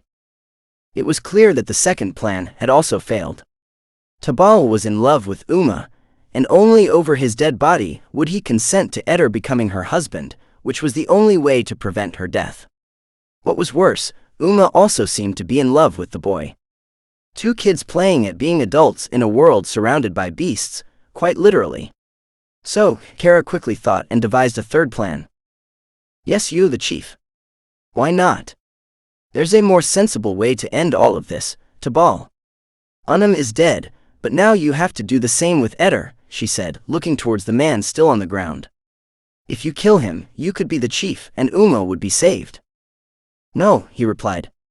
"Even if I did, the others wouldn't accept me as such." "Yes, they would. They are rough men, but they are used to obeying. With dead and knowing that you killed Eder, all it would take is a few shouts and a few orders, and they would obey without question. I've seen it countless times, Tabal. And what about Ulla? Would she obey too? I'll take care of that witch. Don't worry about her. The boy pondered the decision for a moment, and picked up his weapons from the ground. Kara insisted. It's now or never.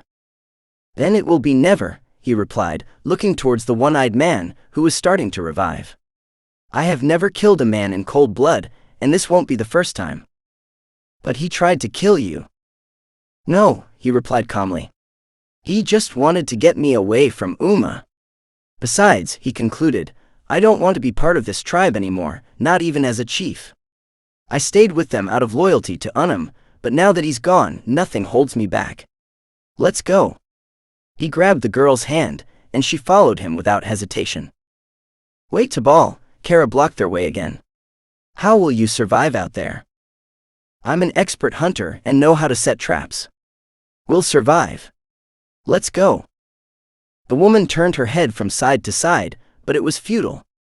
She could see determination in a man's eyes, and she couldn't do anything to hold them back.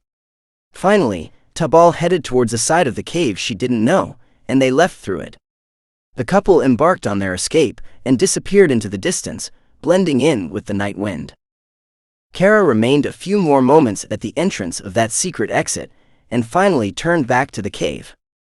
When she entered, Eder was starting to sit up, though very clumsily, and she considered whether she should kill him herself at that moment with her bone knife. Why hadn't Tabal thrust his spear into him, instead of just hitting him with it? She wondered. Certainly, he had the right to kill anyone who approached Uma. Was it because of a lack of courage? No, certainly not, she answered herself. The bravery he showed with the aurochs ruled out that he was a coward. Certainly, that boy was special. He wasn't like the other men. At his age, many had already killed several and even had children with multiple women. He was special undoubtedly, just as Uma was, whom she had now lost. A tear escaped from her eyes, and she wondered what would become of them now. Two people couldn't survive for long without the protection of a tribe.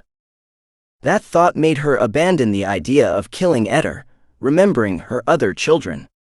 After Unum, Eder was the strongest and most capable man in the tribe, and his leadership was necessary for survival. Something that Uma and Tabal probably wouldn't achieve. Knowing how to set traps wouldn't help if there were no prey. In that territory, only a few large mammals migrated north, fleeing the drought. Hunting them was a titanic effort that involved all the members of the tribe, and two isolated teenagers couldn't survive for long on the scarce berries they could collect. Fruits already dried up after so many months without rain. Finally, Eder sat up, lying back down on the ground with his hands over his face. She couldn't see him well in the dim light, but he surely had a large lump on his head. Come on, Eder, sleep, she leaned in, covering him with one of her hides. It was necessary for him not to sound the alarm so that the kids could escape. Tomorrow, you'll feel better.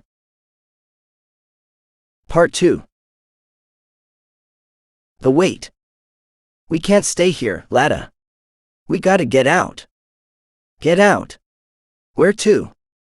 Many days had passed. Too many, since all the men went off to hunt down the runaways. The aurochs' meat had already rotted, and those left in the tribe had gone many days without food. They only drank a little of the water dripping at one end of the cave, but it was dwindling. With no men taking the lead in hunting, the women and children were left to wait for their return or to venture north into the unknown. Kara was in favor of the latter, but Lada and Masha, Unnum's former women, resisted. The three were the only ones capable of any constructive dialogue, as the others had gone mad watching their children die, likely from eating that putrid meat. Get out anywhere but here, said Uma's stepmother. The cave's leaks are drying up, and if we drink stagnant water, you know what'll happen. Masha started crying. Her baby was almost a year old, and constantly demanded to breastfeed. The poor woman's nipples were sore and red, as the milk was coming out with less intensity, and the baby sucked forcefully to increase a flow that was insufficient for his nutritional needs. At this age, he should have been supplemented with some fruit, but there was nothing like that left in the cave. In fact, the child had suffered from diarrhea for several days after trying some rotten figs they still had. Leaving means certain death, Kara, Lada replied. The beasts will kill us. We must wait for the men to return. The men won't come back. By now, they're all probably dead. How do you know? Are you some kind of sorceress or something? Eder assured they'd be back in 2 days. 3 at most. The boy Tabal may have taken longer. I don't doubt it. But Uma can't run. Her breasts move a lot when she does, causing her discomfort. That much? That's what she always said. Normal women don't have that problem, we can't understand it. But I've seen the sway of her breasts when we've had to flee, and I believe it. Lada fell silent. Indeed, those 2 teenagers were no match for an experienced group of hunters on a capture mission. What do you think might have happened? She finally said. With the men? I don't know. But the kids probably escaped. Escape? Why? How could they? Maybe they hid in the mountains, and the men didn't find them. Then, maybe they followed a false lead and lost track of them. That's highly unlikely, Kara. Although she considered, well, I know Tabal well. He's very skilled at that, and may have managed to fool them. It's hard, but it could be. It's the only thing I can think of, Lada. If they had been caught, Uma would have been sacrificed, the boy would be dead, and the men would have returned many days ago. Okay, but why haven't they? They can't be endlessly following a false trail. Sooner or later, they'd give up and come back. Why would they do that? Kara folded her arms. Why? Well, because not coming back condemns us all to death. Doesn't that seem like reason enough? Us and their children, of course. I asked because I don't know what your men are like. I don't know if they'd be capable of doing that. I've been in many tribes and seen it all. Yeah. Lada turned slightly, resting her right hand on her chin as she looked down. Then she said, Eder is very capable of finding other women and not coming back. Kadfa and Alu, not so much. And the others, well, it depends on what they found, if they found anything at all. Well, if that's the case, we should leave immediately. No one's coming for us. Okay, but what if it's not the case? What if they've gone too far, and are taking just as long to return? And since they can't show up empty-handed, they're delaying because they're carrying sacks of food and can't run. You're too optimistic, Lada. I have no choice but to be optimistic, Kara. For our sake and that of our children, I have to be optimistic. Optimism won't feed us, she asserted. Besides, we're assuming things that might not have happened. Maybe the kids hid, and the hunters scattered to find them. And then the beasts picked them off one by one. Exactly. The northern mountains are full of tigers, I believe. Lada pondered that for a moment and added, it's also possible that Uma and Tabal were killed by those same beasts and… Very likely. And the men didn't find their bodies. They kept searching in small groups and the tigers did their job. Yes, exactly. That could be, Unnum's widow pondered. But if that is the case, it's even worse. If they couldn't fend off the attack of wild animals, can we do it? A group of hungry and exhausted women surrounded by children who are even worse off. Kara sighed. The woman was right. In fact, the expedition should have returned within 2 or 3 days at most, assuming the kids were dead, as the chances of survival for both were very slim. Especially for Uma, who would slow down the more skilled Tabal, and thus be an easy target for wild animals. But Eder's resentment and Ulla's hatred surely had driven that expedition to its bitter end. They wouldn't have stopped until they found their bodies. I wouldn't worry so much about the beasts, Lada, she finished saying. How can you not? Then what should we worry about? She replied, agitated. Listen to me, she tried to calm her. We might have a chance if… How? Kara sighed, then after a moment said, yes, we need to avoid wooded areas, which are the most dangerous. Look, During the day we'll move across open ground all together. If we see any animals, well, making noise, shouting, banging the ground with sticks might make them pass by. And at night we'll surround ourselves with fires, making sure someone is always on watch. It's risky, she affirmed, unconvinced. Plus, why move across open ground? Animals will spot us from anywhere. Wouldn't it be better to go through the trees? No, Lada. They could come at us from above, or catch us off guard from anywhere. It's better to see them coming from afar, and be prepared. The woman pondered again. One of her children cried nearby, and other one did the same. The rest of the mothers and their little ones lay down, looking at the two women with indifference and resignation, in an almost catatonic state, awaiting death. At this point, they would do anything the two decided, completely surrendering. Though surely, many wouldn't move anymore. All right, Unnum's ex-wife said finally. If they don't show up today, we'll leave here tomorrow. Exit. The plan was to return to the oasis, at least to get some water. Then they would head northwest, towards an area that in the past had some fruit trees. If they were lucky, and encountered another tribe along the way, they would have a good chance of survival. Almost certainly, the women would be incorporated into the chief's harem and his distinguished warriors, and the children could finally eat. Kara spent the night in a state of half-sleep, as hunger was so acute it prevented her from sleeping properly. It was a long evening of 12 hours, almost in autumn, spent reminiscing about the events that had led them to this situation. Especially what happened the morning after the escape of the girl she loved like a daughter. Eder had woken up before dawn, and the first thing he did was to frantically beat her, accusing her of plotting Uma's escape. He only stopped because he wasn't in a condition to go all out, his head still hurt horribly. Then he returned to the main chamber of the cave, and woke everyone up. Take up arms, he shouted. Grab everything you can, and let's go after them. Have they escaped? Ulla asked, already awake. Upon hearing the news, she adopted a serious expression, and her eyes filled with blood.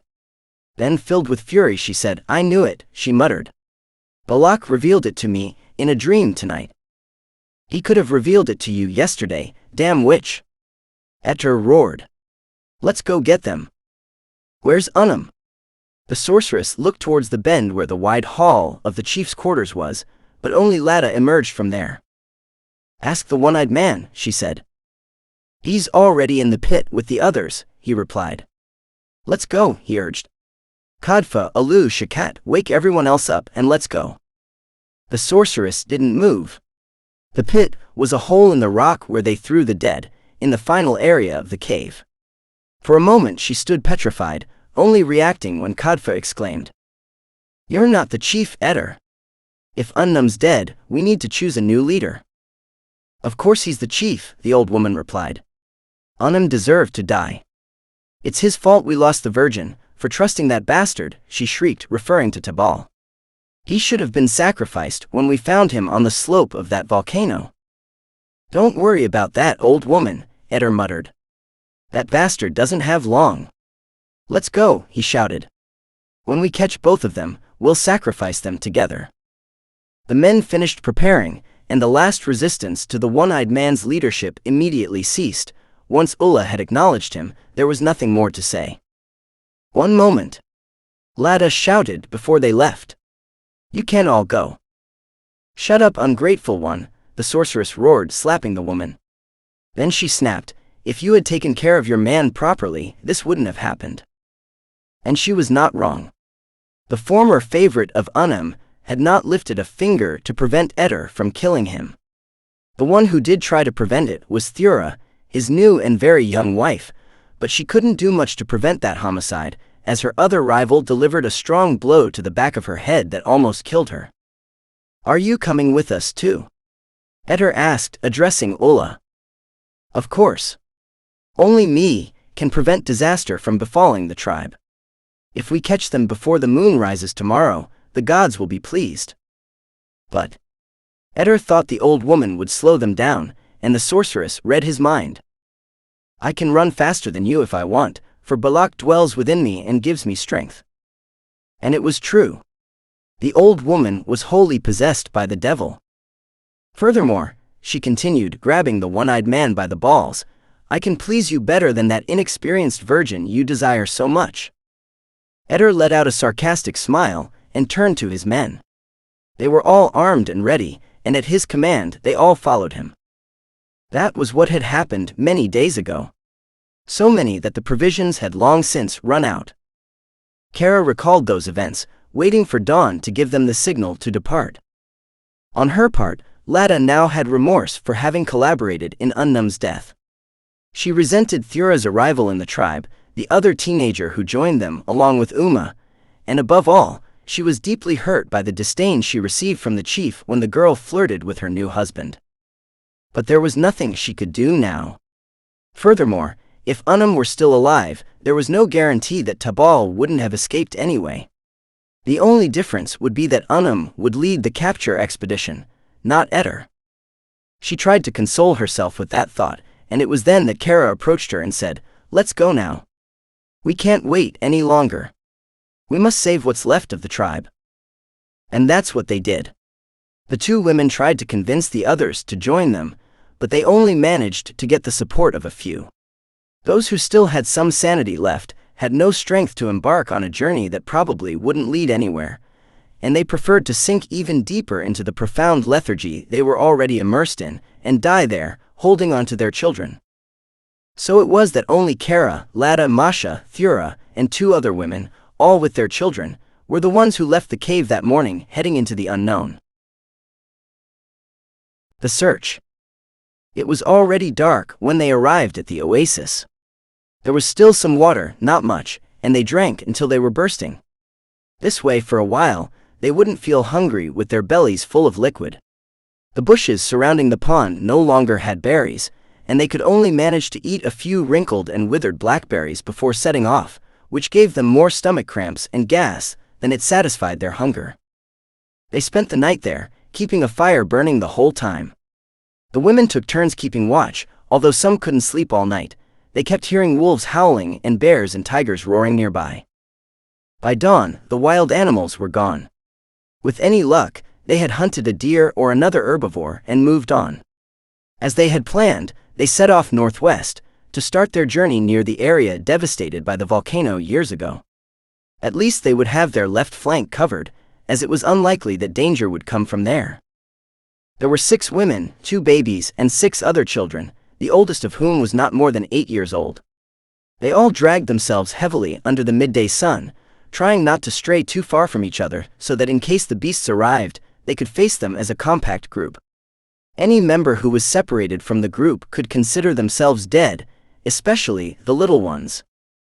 But this caution also meant that they were logically moving at the pace of the slowest person, who in this case was Masha, who, along with her baby and a slightly older girl, always lagged behind. The poor woman couldn't shake off her sadness and anguish, and crying was her constant companion on the journey. We're all going to die, she screamed again and again. We're going to die. Of course we're going to die. Kara replied. Did you think we'd live forever? My children. My poor children. Come on, Masha, hurry up, Lada encouraged her. With any luck, tomorrow we'll be near the fruit trees. There should still be figs, and probably chestnuts too at this time of year. Maybe the quinces have already come out, with the heat we've had. You'll see how we get through this.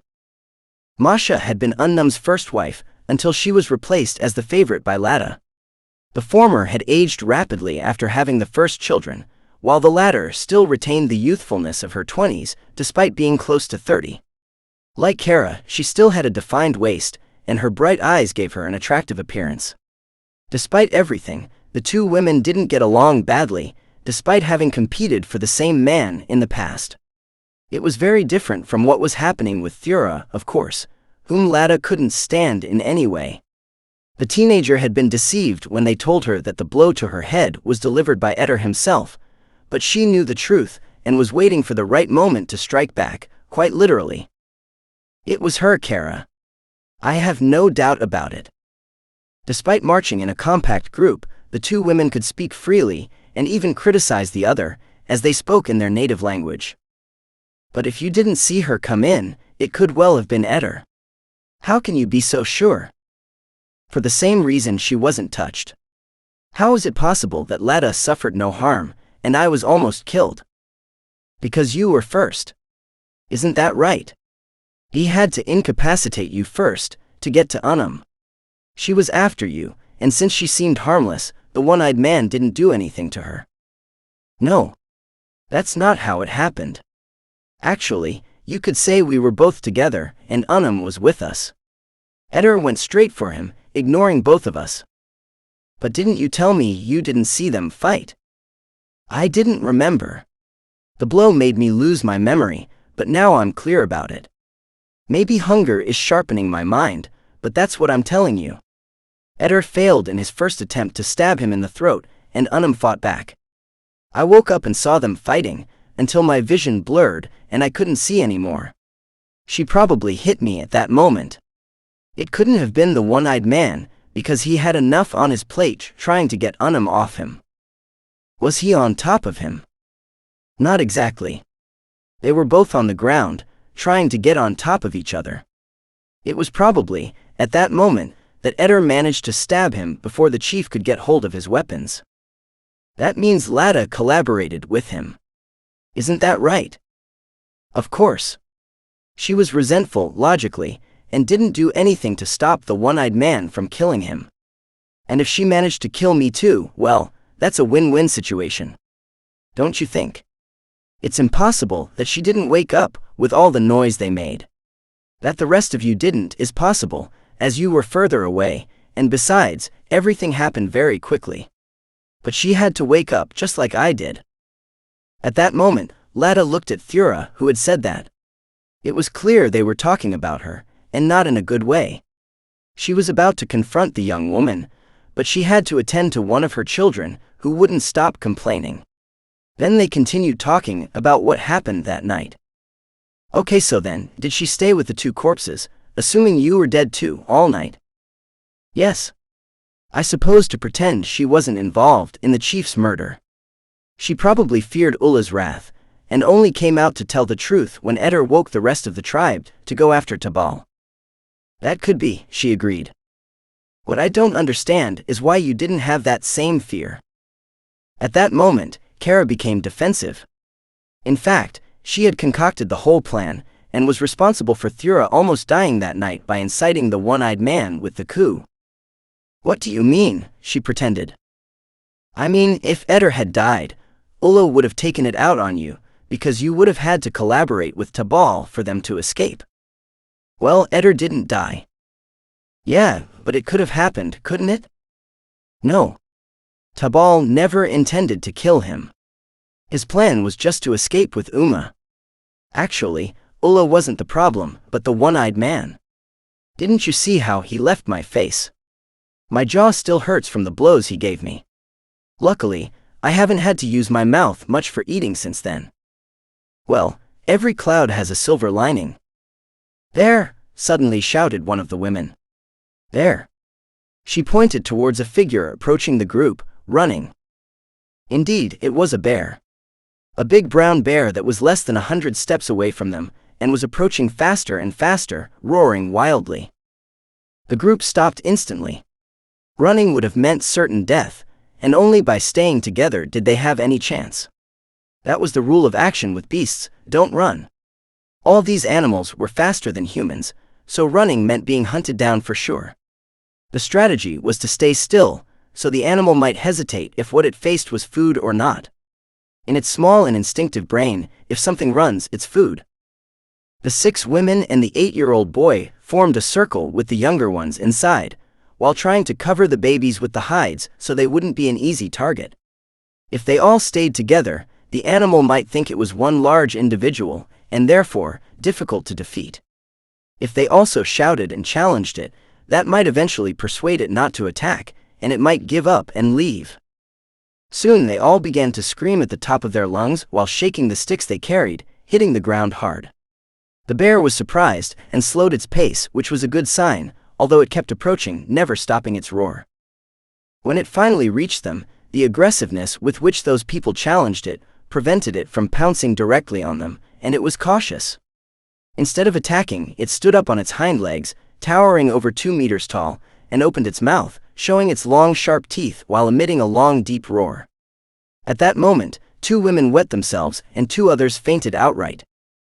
If it hadn't been because they knew positively they shouldn't flee, they would have done so right then and there.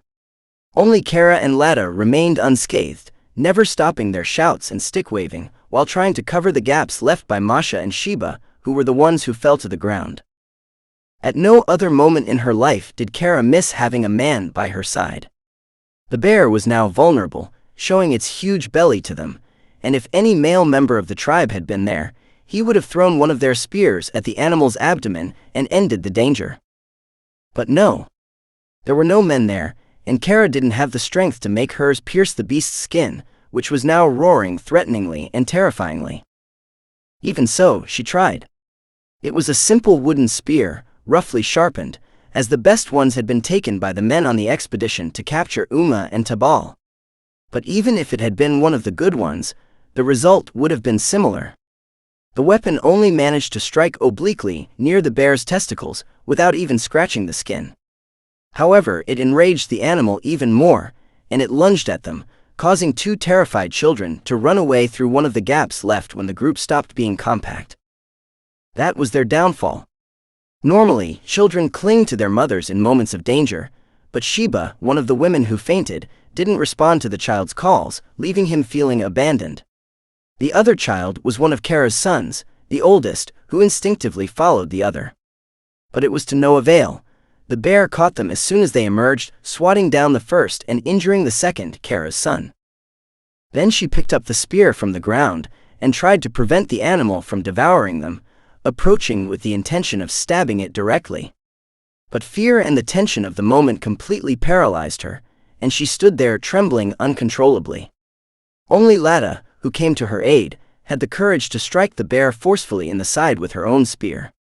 That saved them, as besides the 2 women who remained unconscious, the other 2 were also paralyzed by fear and didn't move, huddling on the ground with their children. But they couldn't do anything. The animal faced off with Lada, and she used her staff to defend herself, landing some good blows that momentarily put the bear on the defensive. The woman stumbled and fell to the ground, and it was Kara who had to come to her aid, summoning strength from where there was none. The other woman got up, and together they waved their sticks at the bear, but it was futile. With a swipe, the animal knocked both sticks to the ground, and they both retreated, grabbing the injured child and getting out of there, praying that the bear wouldn't come after them and would be satisfied with its current prey, Sheba's son. And that's what happened. The beast made a feint of pursuit, but ultimately stopped and turned back, proceeding to tear the child apart and then devour him with relish. His mother snapped out of her daze and tried to stop it, screaming and crying in pain, and only with great effort from the other women did they prevent her from being the second victim of the day. Now all of them ran, while Kara's child screamed and bled from a deep wound on his back. As for Sheba, she completely lost her mind. After losing her son, the woman was never the same again, and they struggled to prevent her from committing suicide by throwing herself against rocks or trying to distance herself from their company. Eventually, they reached a wooded area where they attempted to regain their strength and found some water in stagnant pools nearby. It had a greenish film on top, but they drank it anyway. Better that than nothing, and the liquid tasted like heaven after the scare they had just endured. Next, they gathered dry branches from the surroundings and made a fire around which they huddled, preparing to spend the night. The fruit trees must have been just around the corner, but they didn't have enough strength to continue forward. Perhaps they wouldn't even have it the next day. Once the day's great scare had passed, hunger no longer stabbed at their stomachs, but instead it drove them to remain still, lying down, trying to conserve as much energy as possible to avoid collapsing their completely emaciated and worn-out bodies. Desperation. They were exhausted. None of the women stood guard that night, and the fire had gone out. Only Kara remained awake, trying to bring down the intense fever afflicting her eldest son. The bear's massive swipe had caused the wound to become infected and pus-ridden. Masha was in a nearly catatonic state, as her baby had been injured in the neck when she fainted, and now he no longer cried. Another one who won't be long for this world, thought Lada, seeing how bad off they all were. But the dangers hadn't passed, not by a long shot. Before they realized it, a wolf pounced on Masha and her baby, and the poor woman hardly struggled, letting the animal devour them both almost without resistance. The others quickly got up, but it was too late. Another pair of animals lunged at Sheba, who had escaped the bear, only to fall into the clutches of two huge steppe wolves. Two more attacked the remaining children, but their mothers were quick on their reflexes and began to beat them with sticks, although it didn't prevent two kids from being bitten. Another wolf, the largest of them all, ruptured the neck of one of the women, severing her jugular vein. In the end, they had no choice but to run again. They abandoned everything they had in that ill-fated place and gathered the children who were still alive, summoning strength from weakness as dawn began to break in the east. Now there were only 3 women and 5 children left alive. If, as they suspected, Uma and Tabal and their pursuers had died, this was all that remained of the proud and prosperous Kalam tribe, the father of Unum and Salmon, after their 2 sons had killed each other. 3 weak, emaciated, exhausted, weary, hungry, and desperate women. When they reached the fruit trees, most of them were dried up. There weren't even any chestnuts, and the quinces, to their dismay, had not yet ripened. The lack of water had fooled nature into thinking it was still summer, withholding the yellow color from fruits that remained green. The women filled themselves with those ungrateful fruits, which seemed like delicacies despite everything. They would probably suffer from gas and stomach pains that night, but they didn't care anymore. At least their children had something in their stomachs, as they couldn't even find edible insects or worms among those trees. The North. The food, or rather, those out-of-season fruits hadn't sat well with them, but at least their intestines managed to grab some nutrient that helped them regain some strength. "What do we do now?" asked Thura, the young teenager, at dawn. Despite her animosity towards Lada, after everything they had been through, the two had bonded in adversity. Kara was the worst off the 3, having lost her eldest son. She had watched him die in convulsions from the intense fever, and the poor woman was devastated. The children weren't faring any better. Only 5 of them remained alive, consisting of Lada's 2, Sheba's eldest daughter, and Kara's youngest. 2 boys aged 8 and 6, and a 5-year-old girl along with a pair of 4-year-old twin girls from Kara. None of them were crying anymore. The harshness of life and hunger had forced them to mature quickly, and they moved through those hostile lands like automatons. "We'll gather the quinces that are ripest and take them with us. Maybe they'll ripen along the way. Wouldn't it be better to stay here?" The young one responded. "Maybe someone will pass by and pick us up." "There's no water here, Thura. You can't rely on the puddles. If we keep drinking that, we'll surely get sick and die." "So what then?" "It's better to head north," she replied. "What do you think, Kara?" Kara took a while to respond. Finally, she lifted her gaze from the ground to briefly glance at her companions, and simply nodded. The 3 set off, and the children followed without protest. They were now crossing volcanic slopes where there was no life, though they did find water. It was evident that it had rained recently, and since the ground wasn't porous, there was still some water on the surface in certain depressions. They continued like this for 3 days, during which they encountered no beasts because there were no prey in those desolate places. Finally, the landscape changed and they began to see some greenery, albeit sparse. But it was also cold. As they moved northward and winter approached, their bare feet began to feel the harshness of the increasingly severe weather. However, their diet also improved. The trees were huge, but there were plenty of walnuts, hazelnuts, and chestnuts, which helped somewhat alleviate the despair of these survivors somewhat. "I'm thinking," said Thura, "what if we find our men here?" "Why would they be here?" Lada replied. "Weren't they heading north to pursue Tabal?" "Yes, but the north is vast, and they were more likely headed northeast." "It's not far-fetched," Kara interjected, somewhat less downtrodden since they started eating better. The twins had regained some vitality, and she seemed more determined to press on. "I don't think so," said Lada. "We won't find any of them here. In my opinion, they're all dead. If not, someone would have returned to us. Not everyone was as brutish as Eder." Maybe the less brutish ones did die, Thura suggested, and the others stayed around here after finding new women. It's hard to say. Nobody lets their women be taken away just like that. They would have had to fight. Well, they would have fought. Yes, of course, but they couldn't have been many, and the chances of winning a war with so few men are slim. Don't you remember what happened to your tribe? Salmon's tribe, the other nodded. That's why I tend to think they're all dead. Kara nodded, and at that moment, the roar of a bear was heard, along with several wolf howls in the distance. Let's go, she said. If we don't find someone soon, we'll end up dead too. They got up and set off again. Since there were so few of them, it no longer made sense to march openly, so they now moved among the forests of pines and birches, trying to hide and not draw too much attention. They crossed valleys, slopes, and peaks, and from a small hill they spotted what they were looking for. A tribe. Thura shouted. The other two peeked out, though what they saw wasn't exactly a tribe. There were just 4 human figures walking in single file, dragging something that looked like a deer. The others must be close, said Lada. Maybe camped on the other side of that valley, she pointed to her right. Well, that's good news, isn't it? The young one rejoiced greatly. They had finally found what they were looking for. I wouldn't be so thrilled, Kara intervened. Why not? Who would turn down these wonderful curves? The young one ran a hand over her waist and grinned mischievously. Those aren't men, Thura, Kara affirmed sadly. You can't expect anything from them. How can they not be men? Lada asked. What are they then? They're brutes. Indeed, Kara was right. Those weren't men, but an older hominid species that still inhabited the planet, Neanderthals. Brutes? They're beasts, Lada. Thura might not remember, since the last time we had contact with them was many seasons ago. They're savages who eat raw meat and respect no one, not even children.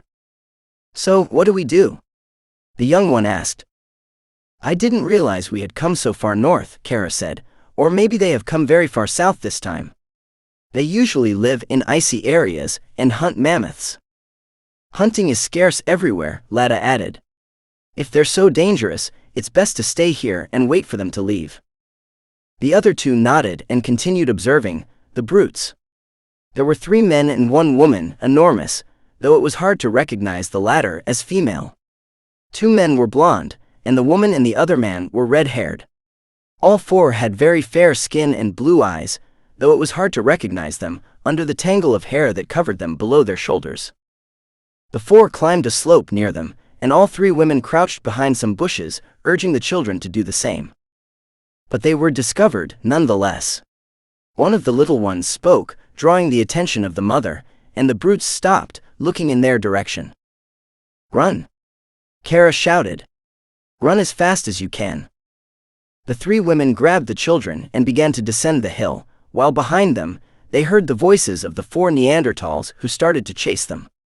Though they were at a certain distance, they were no match for those burly and huge specimens, and they were soon captured. Kara was the first to fall. One of her twins was the slowest runner and was soon caught. Lada followed shortly after, receiving a blow to the legs from a club carried by one of the men. The blow was so strong it broke her bone, and she fell with intense pain. The rest of the children stayed around the mothers, and the chase ceased. Thura's capture took a little longer, as she was the strongest and also didn't have any children with her. But she was captured nonetheless, a little further down by the Neanderthal woman, who grabbed the girl's hair tightly and brought her alongside the others. Immediately, the men beat the women until they were unconscious, while they did the same with the children, to whom they showed no mercy whatsoever. They then proceeded to savagely rape the 3 women. The brutes. The cold of the night woke her up. Every bone ached, and there was a strong stinging sensation in her pubic area and inside her vagina. She couldn't move. She was sitting with her back against a tree, hands tied behind her, and her whole body surrounded by ropes. Some ropes hurt so much that she could barely feel her arms from how tightly they were bound. In front of her, about 20 or 30 paces away, the brutes were eating the deer they had dragged that day. There was a fire, though it wasn't used for cooking. Thanks to that, she could see on the ground, lying spattered among the trees, the bodies of all the dead children and Lada, undoubtedly also dead. She started to cry silently. Her twins were there, forming an indistinct lump alongside the other children, her companions on that suicidal journey. At that moment, she regretted convincing Lada to leave those caves. Although, on the other hand, what else could they have done? Wasn't it better than staying there cowardly, waiting for a death that would undoubtedly come? At least they had tried, she told herself. The physical and emotional pain was unbearable, and she feared going insane at that moment. But being a born survivor, she gathered strength from weakness and didn't sink into despair. On the contrary, she tried to think of anything else and began to remember the past. Of the 8 children she had had in her long life, 32 years was quite an achievement in those times. She had seen them all die, the last 3 on that crazy adventure. Crazy, she asked herself again. Really, she had done nothing that any other sane person wouldn't have attempted. She comforted herself, thinking that she had done everything for her children, even if it had gone wrong. When she devised the plan to kill Unum, she did it for Uma, who, although not her blood daughter, she always considered as such. If Tabal hadn't insisted on escape with her, that chief would have been the only one dead from that whole adventure. But how could she have known that, she thought. Looking back, it would have been better to let Uma die that night, and thus save the whole tribe and the rest of her children. Ulla wasn't wrong, after all, when she decided that the girl had to be eliminated. What had become of her, she wondered. It was highly improbable that those 2 had survived, although who knows? That young woman's life had been a miracle from beginning to end, and destiny couldn't have reserved a death for her like the ones all the other women in the tribe had. Thura, she said softly. She thought she had heard a whimper behind the tree, and besides, the ropes holding her had stretched. Indeed, her companion was tied with her in that same spot. Are you okay? Yes, I am now. What happened to you? The brutes. They've torn me apart inside. I just had a miscarriage or something like that. But were you pregnant? It's possible. Unnums? Yes, probably. The strange thing is that now the ground is dry, Kara. Right. I might have imagined it, but I felt it in such a real way. You didn't imagine it, Thura. I experienced the same thing the night Uma left with Tabal. I even saw the puddle of blood, and a moment later it was gone. The young woman sighed and started to cry. Then she said between sobs, I think I have a broken arm, and besides, my pubic area is burning. I don't know if it's because of the miscarriage. No, it's not because of that. I feel it too. These brutes must have something that they've infected us with when they raped us. Kara started crying too, and the 2 remained like that for a while. Then Thura calmed down a bit and asked, Where's Lada? And the children? All dead, she managed to say between sighs, her voice breaking. You and I are the only ones left. I never imagined that men could be worse than beasts, she said after a while. They are not men. The brutes have always been like that, Thura. They're untamed beings, though fortunately, there are fewer and fewer of them. Fewer? How is that possible, such aggressive people? They can only hunt large prey that runs little. Their hunting strategy is based on strength, and they're not skilled with spears. They only kill at close range, stabbing directly into the animals. They run little? Yes. Although they captured us easily, these beings can't endure long runs like men of our species do. They tire quickly. But then, how did they capture that deer? I don't know. Perhaps they found it dead, or they took it from other men. Thura had hit the nail on the head.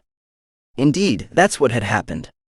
The young woman was left speechless, as in front of her stood one of those men, a sapiens man, a man of the human species. Hush, the guy said, putting his index finger to his lips. Don't scream. Tonight we'll free you, he whispered, and then stealthily left. Thura. I thought I heard. Thura. Yes, Kara, I'm still here. But he's gone now. Who's gone? A man. A real one. What did he say to you? I think he said they'll save us. Is that all? Yes. It was a language like ours, from the north. From the Kuru people. A different dialect, but I managed to understand it. Rescue. Ahizu wasn't going to let that deer be taken away just like that. He wasn't afraid of the brutes, as he had faced them before and with success.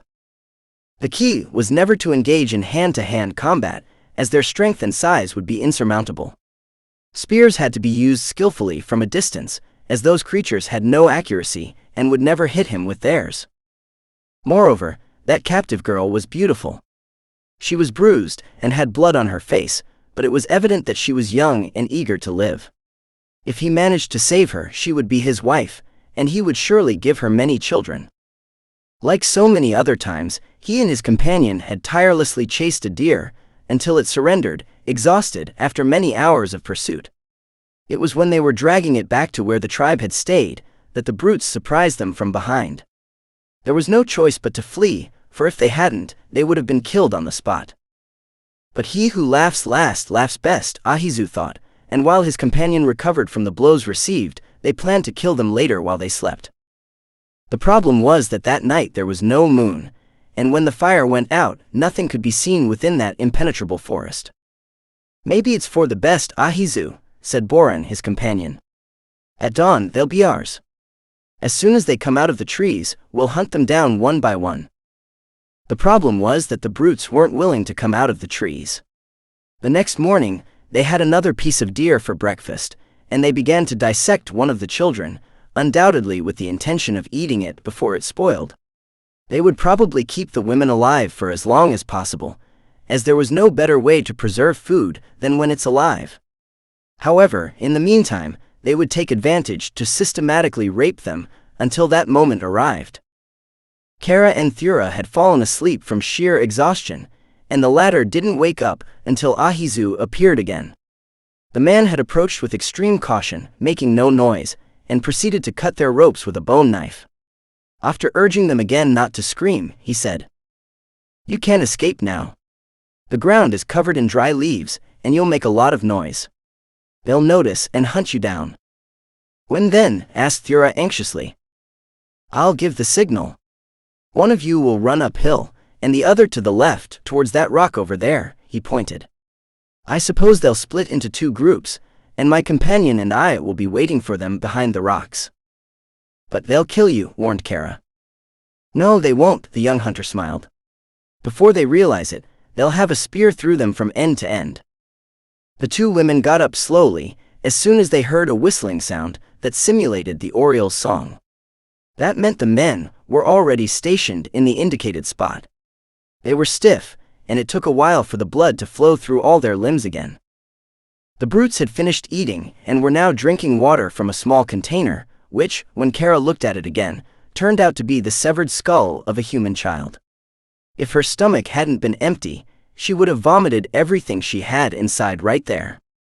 "Now," the woman shouted, and Thura moved uphill, running at full speed. Her target was the farthest one, and that's why she, being younger and theoretically faster, chose that spot.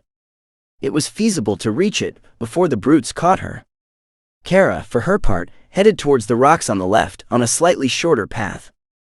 As they had supposed, two men went after Thura, while the other man and the woman headed towards Kara. The first one managed to reach the rock, and as she passed it, Boran rose above it and threw his spear forcefully at the first brute as soon as he had turned his back. The weapon hit exactly where he intended, and that blonde creature fell, pierced through the kidneys. The other one stopped and looked up but suffered the same fate. The hunter threw a second spear at him, which also hit the mark, although it missed slightly and only pierced his thigh.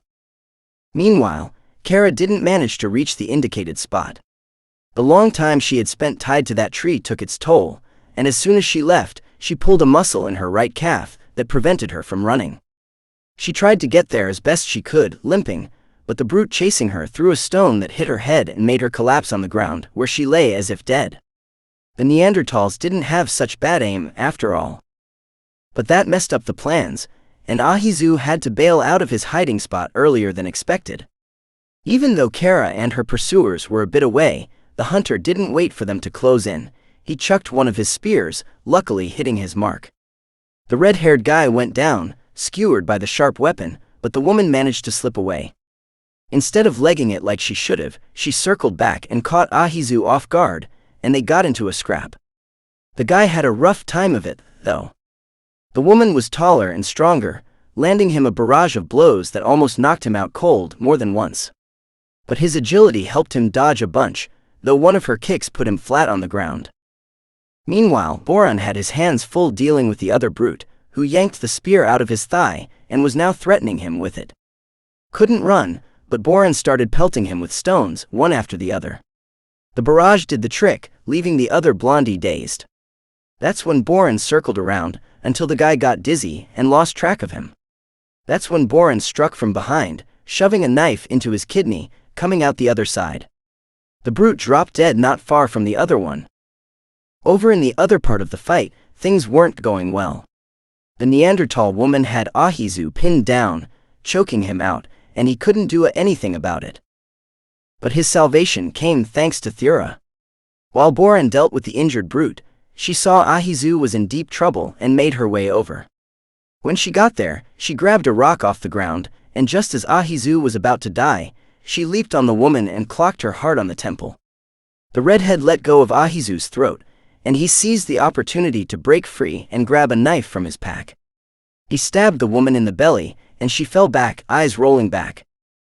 That's when Boran showed up, and the two guys hugged it out. "Where's Kara?" the girl asked.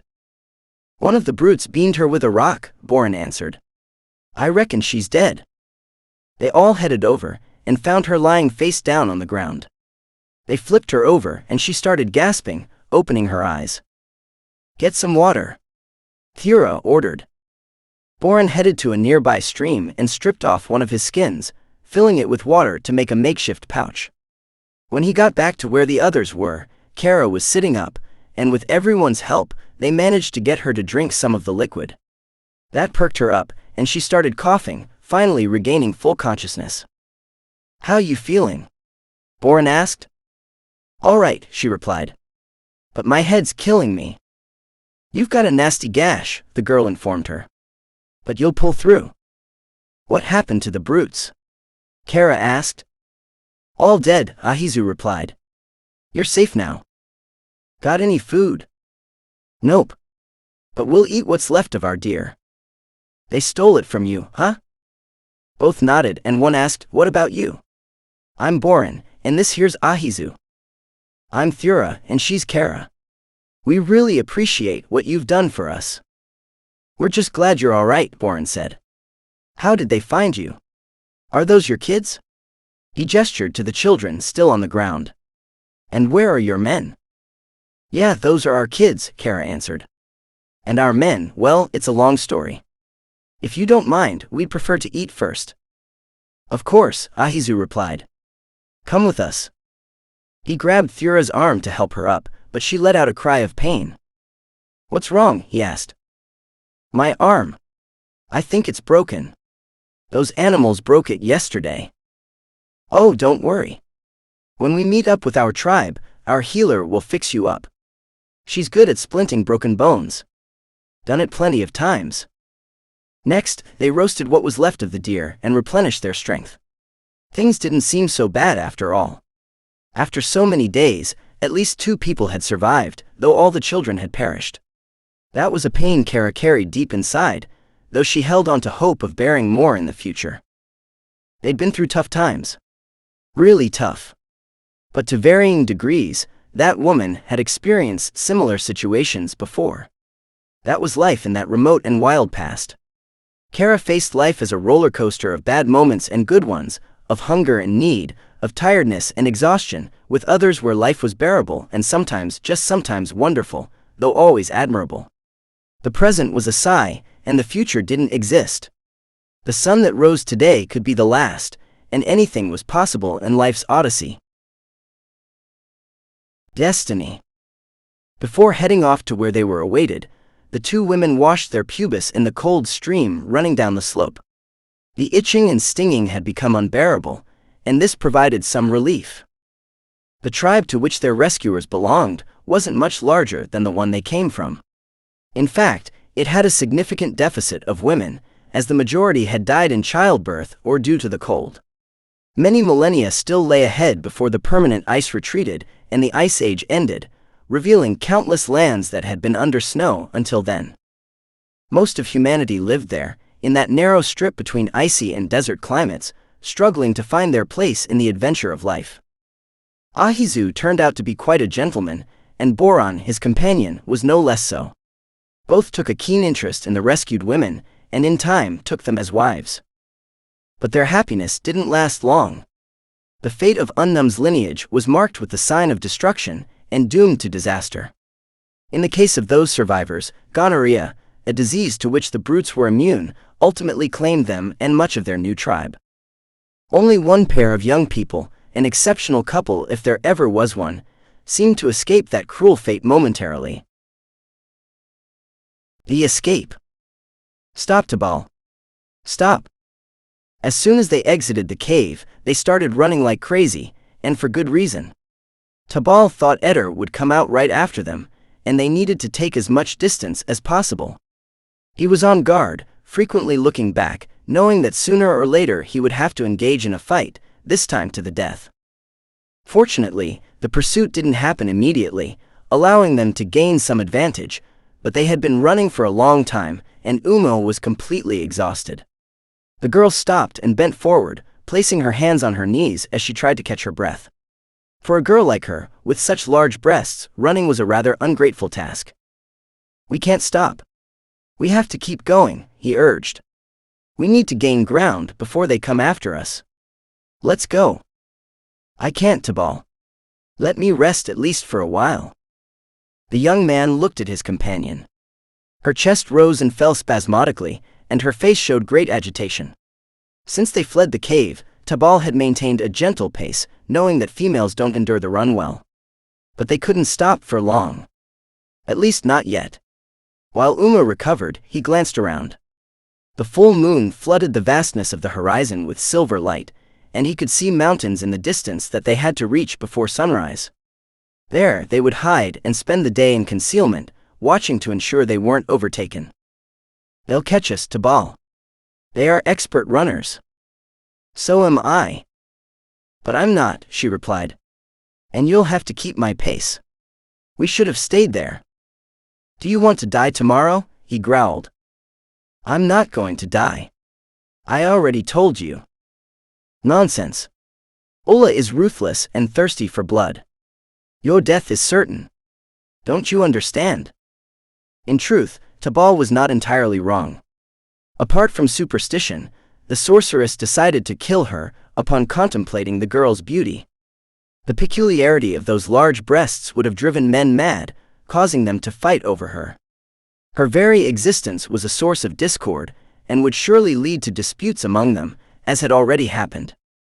The cunning old woman knew what she was doing. Uma was dangerous to maintaining the tribe's integrity, and everyone's survival was at risk. "Or maybe you want to be Eder's wife," he added. The girl shook her head fiercely, and Tabal replied, "I wouldn't consent it either. So let's go quick." "Where are we going?" she asked, somewhat recovered. "To the north." "What do you expect to find there?" "I don't know.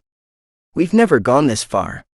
But animals go that way, and we have to follow them if we want to eat. For now, we have to reach those mountains," he pointed out, "if we don't want to get caught this very night. My footprints are hard to follow, but not yours. I don't understand why they haven't caught up with us already." "Because they haven't come after us yet. Eder may have tried, but the men must have refused. Saber-toothed tigers see in the dark and are dangerous. Why hasn't he come out alone? He has a concussion. I've seen those blows from animals many times. If he hasn't come out already, he'll be like that all night. We have to reach those mountains before dawn," he urged again. "With some luck, our tracks will be lost on the bare rock, and from there we can go in any direction." Uma resigned herself, and they started running again, stopping at increasingly shorter intervals, much to Tabal's despair. Finally, they encountered no tigers, and the sun was already on the horizon when they reached the mountains. They took refuge in a crevice among the rocks, which the boy covered with dry branches. It was a suitable vantage point to spot their pursuers, with enough concealment to move elsewhere if needed. But he wasn't entirely confident. He began to consider that they had made a mistake, and the tribe's men would scatter in the area once their tracks were lost. Surely they would find him, and he would have to kill some of his comrades, or they might kill him first and take the girl, who was a thoroughly exhausted burden by now. Uma had fallen asleep as soon as she lay down, and he let her rest while deciding on his next steps. After a while, he woke her up and said, "Come on, we need to keep going." "Where to?" "For now, upwards. We have no water, and we won't find any on the plain. I hope to find some leftover snow at the summit. Come on, we'll go slow." A few hours later, Eder and 4 more men had reached the base of the mountains. Since the tracks were lost, they spread out in the area and planned to meet at noon at the base camp. Ulla arrived at that moment with the 2 last men, and the chief briefed her, "They must be around here resting. That woman must be exhausted, and they have no water."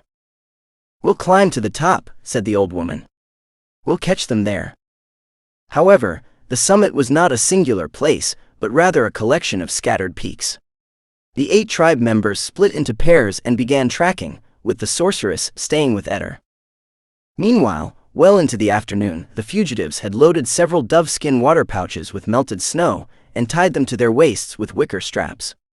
In the distance, they had already seen 2 of their pursuers and stopped to decide what to do. "I need to rest, Tabal, and so do you. We should stay here for the night. Then we'll be dead, Uma. If they do the same, they'll catch up in the morning. We can't always stay in these mountains to hide our tracks. There's no food here and on the plain." "Yes, I know. But they'll catch us sooner or later if we keep heading north. They'll do the same."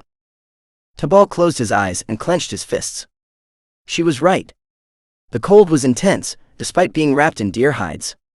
They needed to get out of there as soon as possible, but in any case, that would only delay their capture. Uma sensed his desperation and, far from reproaching, said gently while caressing him, "Come on, Tabal. You're not giving up now." He smiled and they embraced, their faces close to kissing, until they heard a noise to their right. About 100 steps away stood a saber-toothed tiger staring at them. Its illuminated pupils fixed on the 2 figures, freezing them in terror. The animal roared, and a pair of hand-sized sharp knives glinted in the moonlight.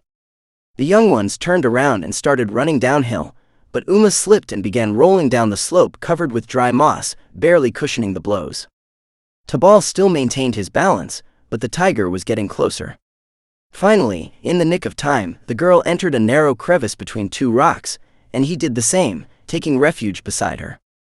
Both lay on the ground, but the animal's paw reached their clothes and got caught in the seams of the deer hides. Then Tabal tried to use his spear, which was under him, but the maneuver only resulted in a deep scratch on his side that made him scream in pain. Uma was practically trapped underneath and could hardly move, except sideways. Then with her free hand, she untied her loincloth and waved it at the tiger to distract it.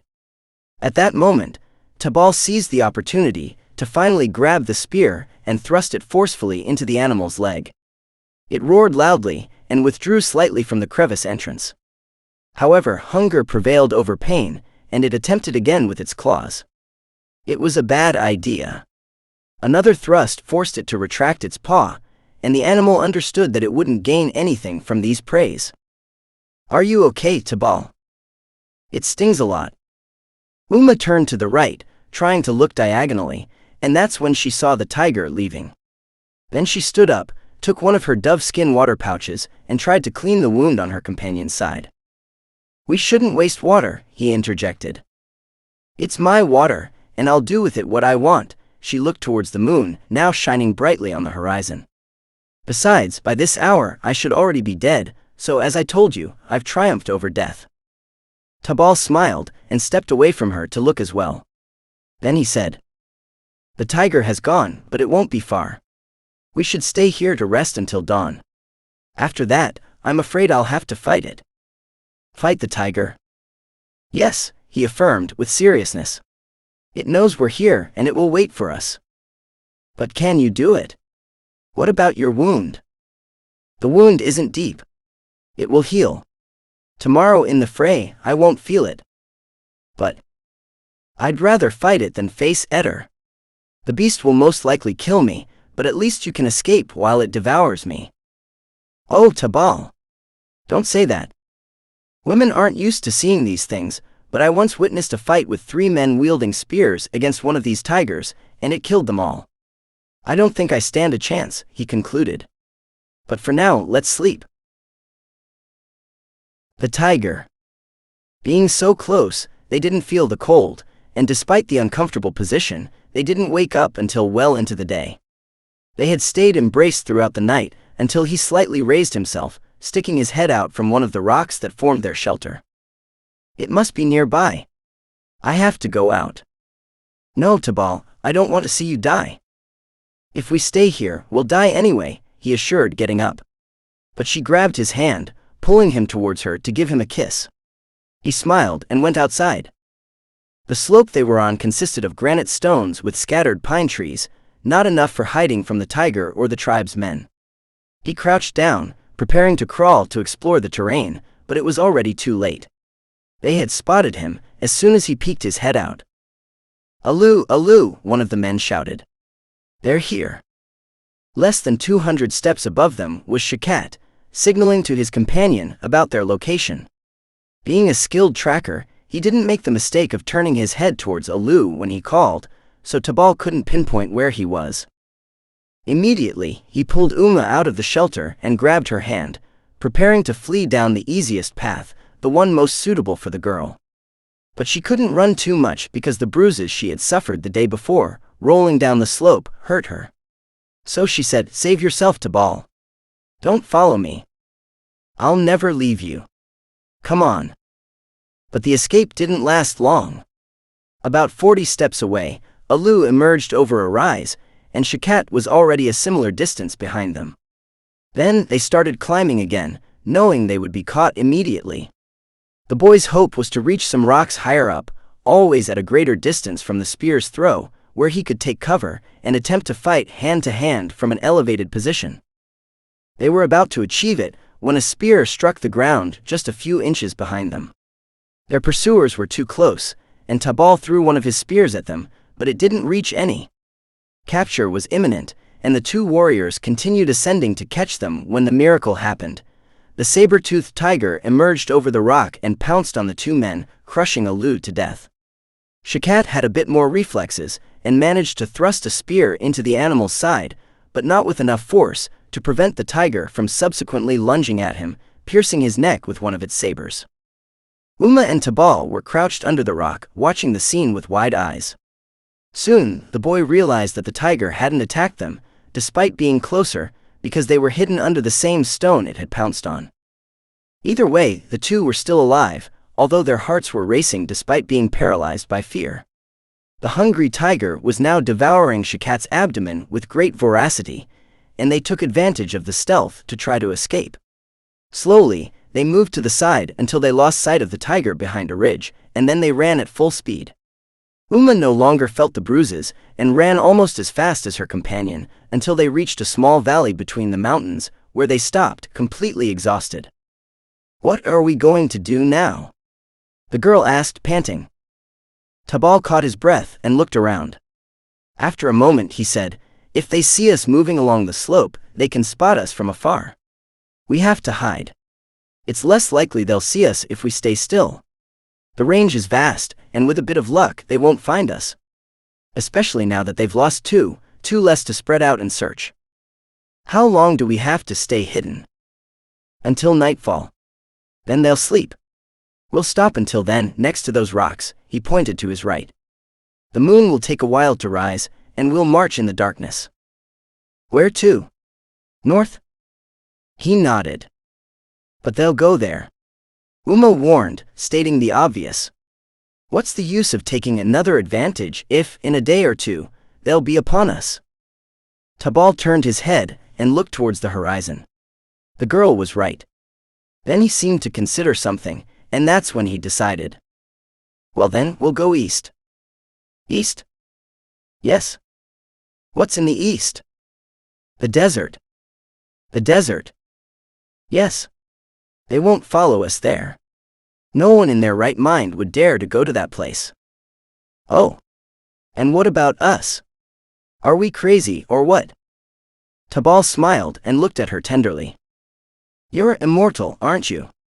I hope, if I am with you, to become one too. The desert. With the last light of the day, they filled their pigeon pouches with enough water from some snow wells untouched by the sun. Until the moon came out, they walked light up only by the stars, and descended the mountain, almost groping, until they could see enough to quicken their pace. When day broke, they gathered some berries, the last ones they could find before reaching the dreaded desert, and slept in the shade under a rocky slope, with the intention of setting out again at night. They were exhausted. So much so that the night caught them sleeping. When they woke up, the world was still immersed in deep and quiet darkness, in profound silence, while the sky remained covered by a blanket of stars shining brightly in the infinite blackness. It was time to march, and the two embraced and kissed to encourage each other on the long journey that awaited them through the unknown. It was much later, as they walked towards the deep purple that indicates the cardinal point where the sun rises, that the darkness of the night began to give way to the first rays of dawn.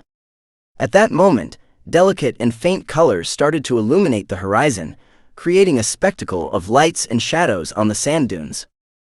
As they advanced, the gentle whistle of the wind weaving through the undulating contours of the dunes could be felt, while their shadows became more defined as the light gradually increased, revealing their soft texture. The same shadows projected behind them as they moved forward. They had covered quite a bit of ground when the sun imposed its tyranny of heat over their heads. The sun now hung over them like a relentless oven, causing their throats to dry up and their lips to crack. The merciless rays filtered through the mountains and dunes, illuminating the landscape with an intense, almost white light that slowly made the shadows fade away, revealing a range of intense hues. Every grain of sand seemed to shine with its own light, creating a dazzling and desolate effect. It made no sense to keep moving, and they stopped to rest and drink the last drops of water they had. They found a small rocky outcrop, and rested on a promontory where the sun didn't reach. But then, disaster struck. Tabal had not finished inspecting the place, when suddenly he felt a sharp, stabbing pain above his ankle. A snake had just bitten him, and after screaming in agony, the young man instinctively hit it with the blunt end of his spear, and it quickly retreated as he fell to the ground. But Uma didn't waste time. Even with eyes filled with terror, she hurried and with trembling hands untied the cord holding the pigeon pouches to her waist, and tightly tied the wounded leg to stop the advance of venom. Her eyes reflected determination as she looked at Tabal. "You're going to be okay," she murmured, although concern and fear echoed in her voice. Then she grabbed him and dragged him into the shade, seeking refuge. Tabal was panting. The snake's venom was already taking effect, with his skin reddening and his heart beating uncontrollably. The girl winced in pain as she struggled to stay strong. Tabal kept his eyes tightly closed, while his forehead beaded with sweat. Uma poured the last drops of water she had on his lips, and he seemed to be slightly comforted. She spoke to him gently, trying to keep him awake, and comforting him with words of encouragement. But Tabal was slipping away. He had seen the bites of those snakes many times, and the victims took only a few minutes to die. Then she resorted to the only thing left to do, and said loudly and looking at the sky, "Oh my God! You, the only and highest Lord! I invoke you! Save Tabal! Save him!" she exclaimed with a torn and deep voice full of emotion, and then she burst into tears on the chest of her beloved. Tears flowed endlessly from her large slanted eyes as the boy felt worse and worse. Uma poured herself out over him, incessantly pleading for the favor of the one who was her only hope. And her prayers were not long in being answered. Before long, those mighty lightning bolts they had seen in the days before appeared again, striking the nearby land. Uma was frightened, but deep down she knew that it was nothing but a sign from the Most High, a comforting sign that this God, the only God, was on her side. Tabal stopped trembling, the fever subsided, and the sweat slowly disappeared. He looked into the eyes of his beloved and weakly smiled, silently thanking her for her courage and care. Then he sank into a deep sleep, his face showing relative calm. "Sleep, my love. Sleep," she whispered, lying down beside him and embracing him gently. Hours passed under the desert rocks, with the heat of the day gradually giving way to the setting sun. Uma didn't move from his side, holding Tabal and consoling him every time he woke up. The night finally enveloped the desert, bringing with it a cool breeze and a starry sky. Although the danger had passed, Uma and Tabal remained together under the rocks, sharing the warmth of their mutual support in the vastness of the desert. The desert, a silent witness to their survival ordeal, seemed to whisper stories of resilience and bravery as the couple prepared to face the new day, which surely would be laden with dangers too. Odyssey. And these did not take long to arrive. As the hours passed and the day arrived, Tabal was practically recovered, just limping slightly. But that wasn't much of a problem. It simply made their steps synchronized without him having to slow down. Both were now on equal footing. The problem was that they had run out of water, and it had been days since they had tasted any food. To make matters worse, as they advanced eastward, a massive sandstorm descended upon them. In the middle of nowhere, the wind blew forcefully as small pebbles hit their faces and stung their skin. Ungrateful dust grains and prickly sand particles harassed and pricked them like tiny thorn needles dancing in the dry air. Progress became impossible, and they stopped to take shelter behind some rocks until the wind subsided. But it took a while for the wind to calm, and the couple became desperate. "Oh, Tabal! We will die," cried Uma. "We won't die. You can't die." The hero tried to instill hope. "And if I do, the last days of my life will have been worthwhile. Being by your side has been the best thing that has happened to me, and for that alone, I will happily die." They embraced and kissed, and after doing so, the wind began to relent. Gradually, the sand grains that danced in the air, forming fierce whirlwinds, settled on the ground, and then came the rain. Yes. The rains finally arrived. For 2 days and nights it rained heavily, and the fugitives were able to drink water from the natural bowls that filled the crevices of the rocks, while small ponds formed in some gullies. 2 days of momentary relief, in which at least the threat of death by dehydration drifted away. On the 3rd day, the sun came out and the couple, very weakened but comforted by the water, continued to advance. There was no choice but to move forward because not doing so meant death. In the vast expanses of an endless desert, where the dunes stretched like frozen waves and the sun painted the sky with burning orange, 2 young souls fought to survive. Their journey began as a bold adventure, but soon turned into a desperate struggle to find water and food in a desolate landscape. The clouds were left behind and did not reappear. Water and food. The water ran out, and for days, all they did was squeeze the bottom of their pigeon pouches to extract the last traces of moisture. And food. They couldn't even remember the last time they had put anything in their mouths, other than each other's kisses. They walked with tired steps, their bare feet touching the hot sand, and their faces marked by dust and sun. Uma fell on the sand, defeated, and Tabal tried to lift her, something he only managed to do after great efforts. They continued walking, with him looking ahead, as his beloved could barely do so. She simply dragged herself with erratic steps, supported by Tabal's strong arms. Finally, they reached a hill, which at first seemed just like one of the many they had climbed and descended during their journey.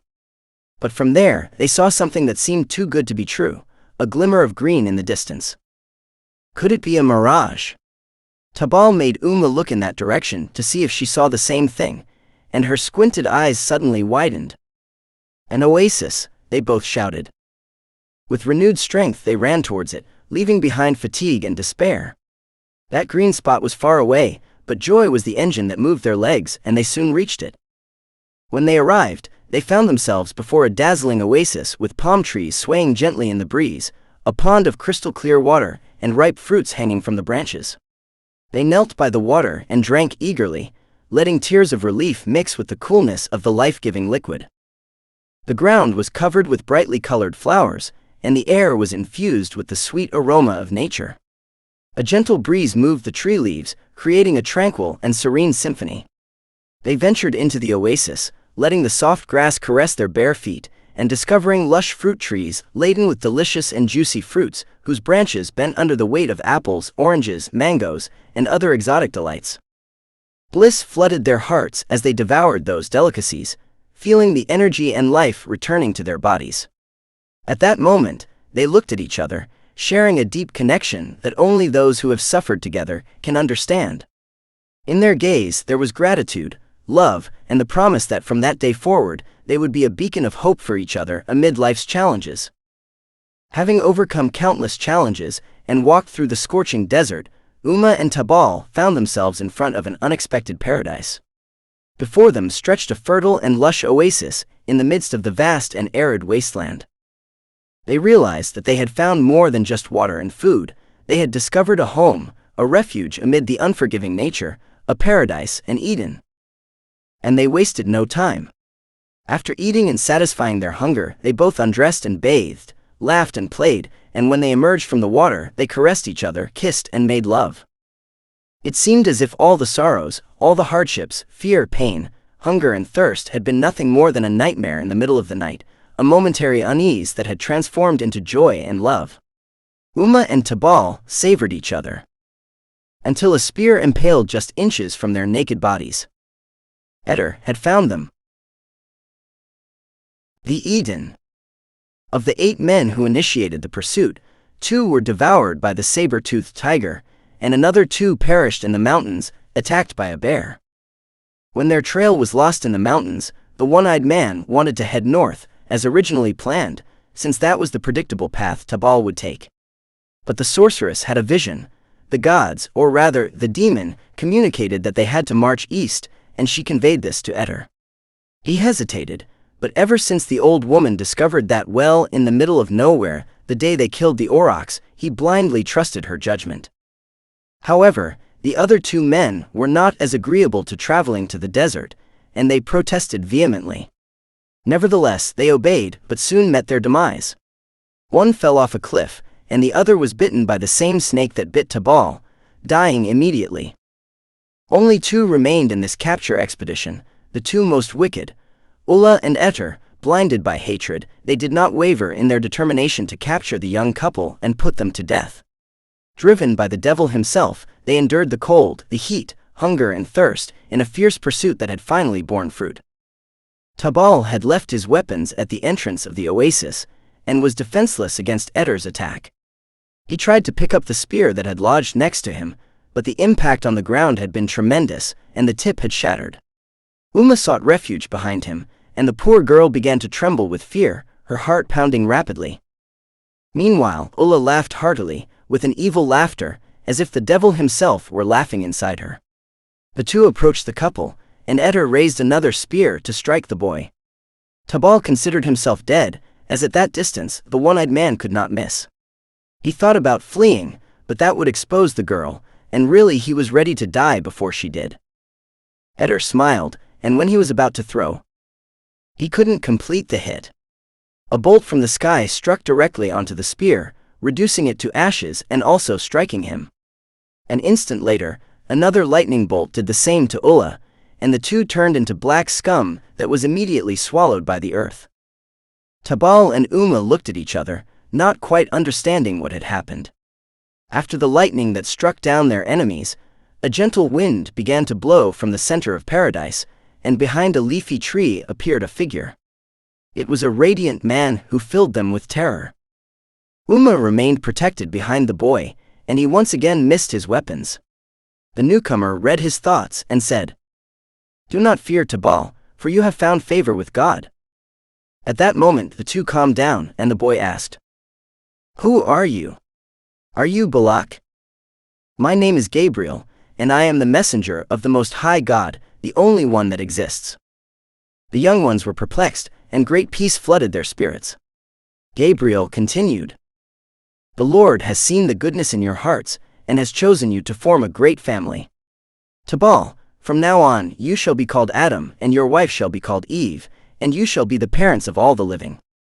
You will dwell in this paradise, and all of this will be yours and your descendants, living eternally and in fullness." "Is all this for us?" asked Eve, looking around. "The Lord has brought you to this garden, for you to enjoy and possess it entirely. There is only one condition. In this place that has been trodden by the devil," Gabriel pointed to the spot where their enemies had been struck down a moment ago, "a tree will grow from whose fruits you shall not eat. You may taste all the fruits of this garden, except the fruits of the tree of the knowledge of good and evil. Only to God will you worship, and only to Him will you serve, as the angels in heaven have been doing for eternity. That is where you are destined to live eternally, and in fullness when your life on earth comes to an end. Adam and Eve turned around, hand in hand, and looked again at the inheritance that had fallen to them. As far as the eye could see, there was nothing else but palm trees and trees laden with fruits, while numerous streams of crystal-clear water enlivened the lush grass, and flowed into tranquil lagoons that dotted the multicolored orchard. They embraced and kissed, and then turned towards Gabriel, who nodded with a smile.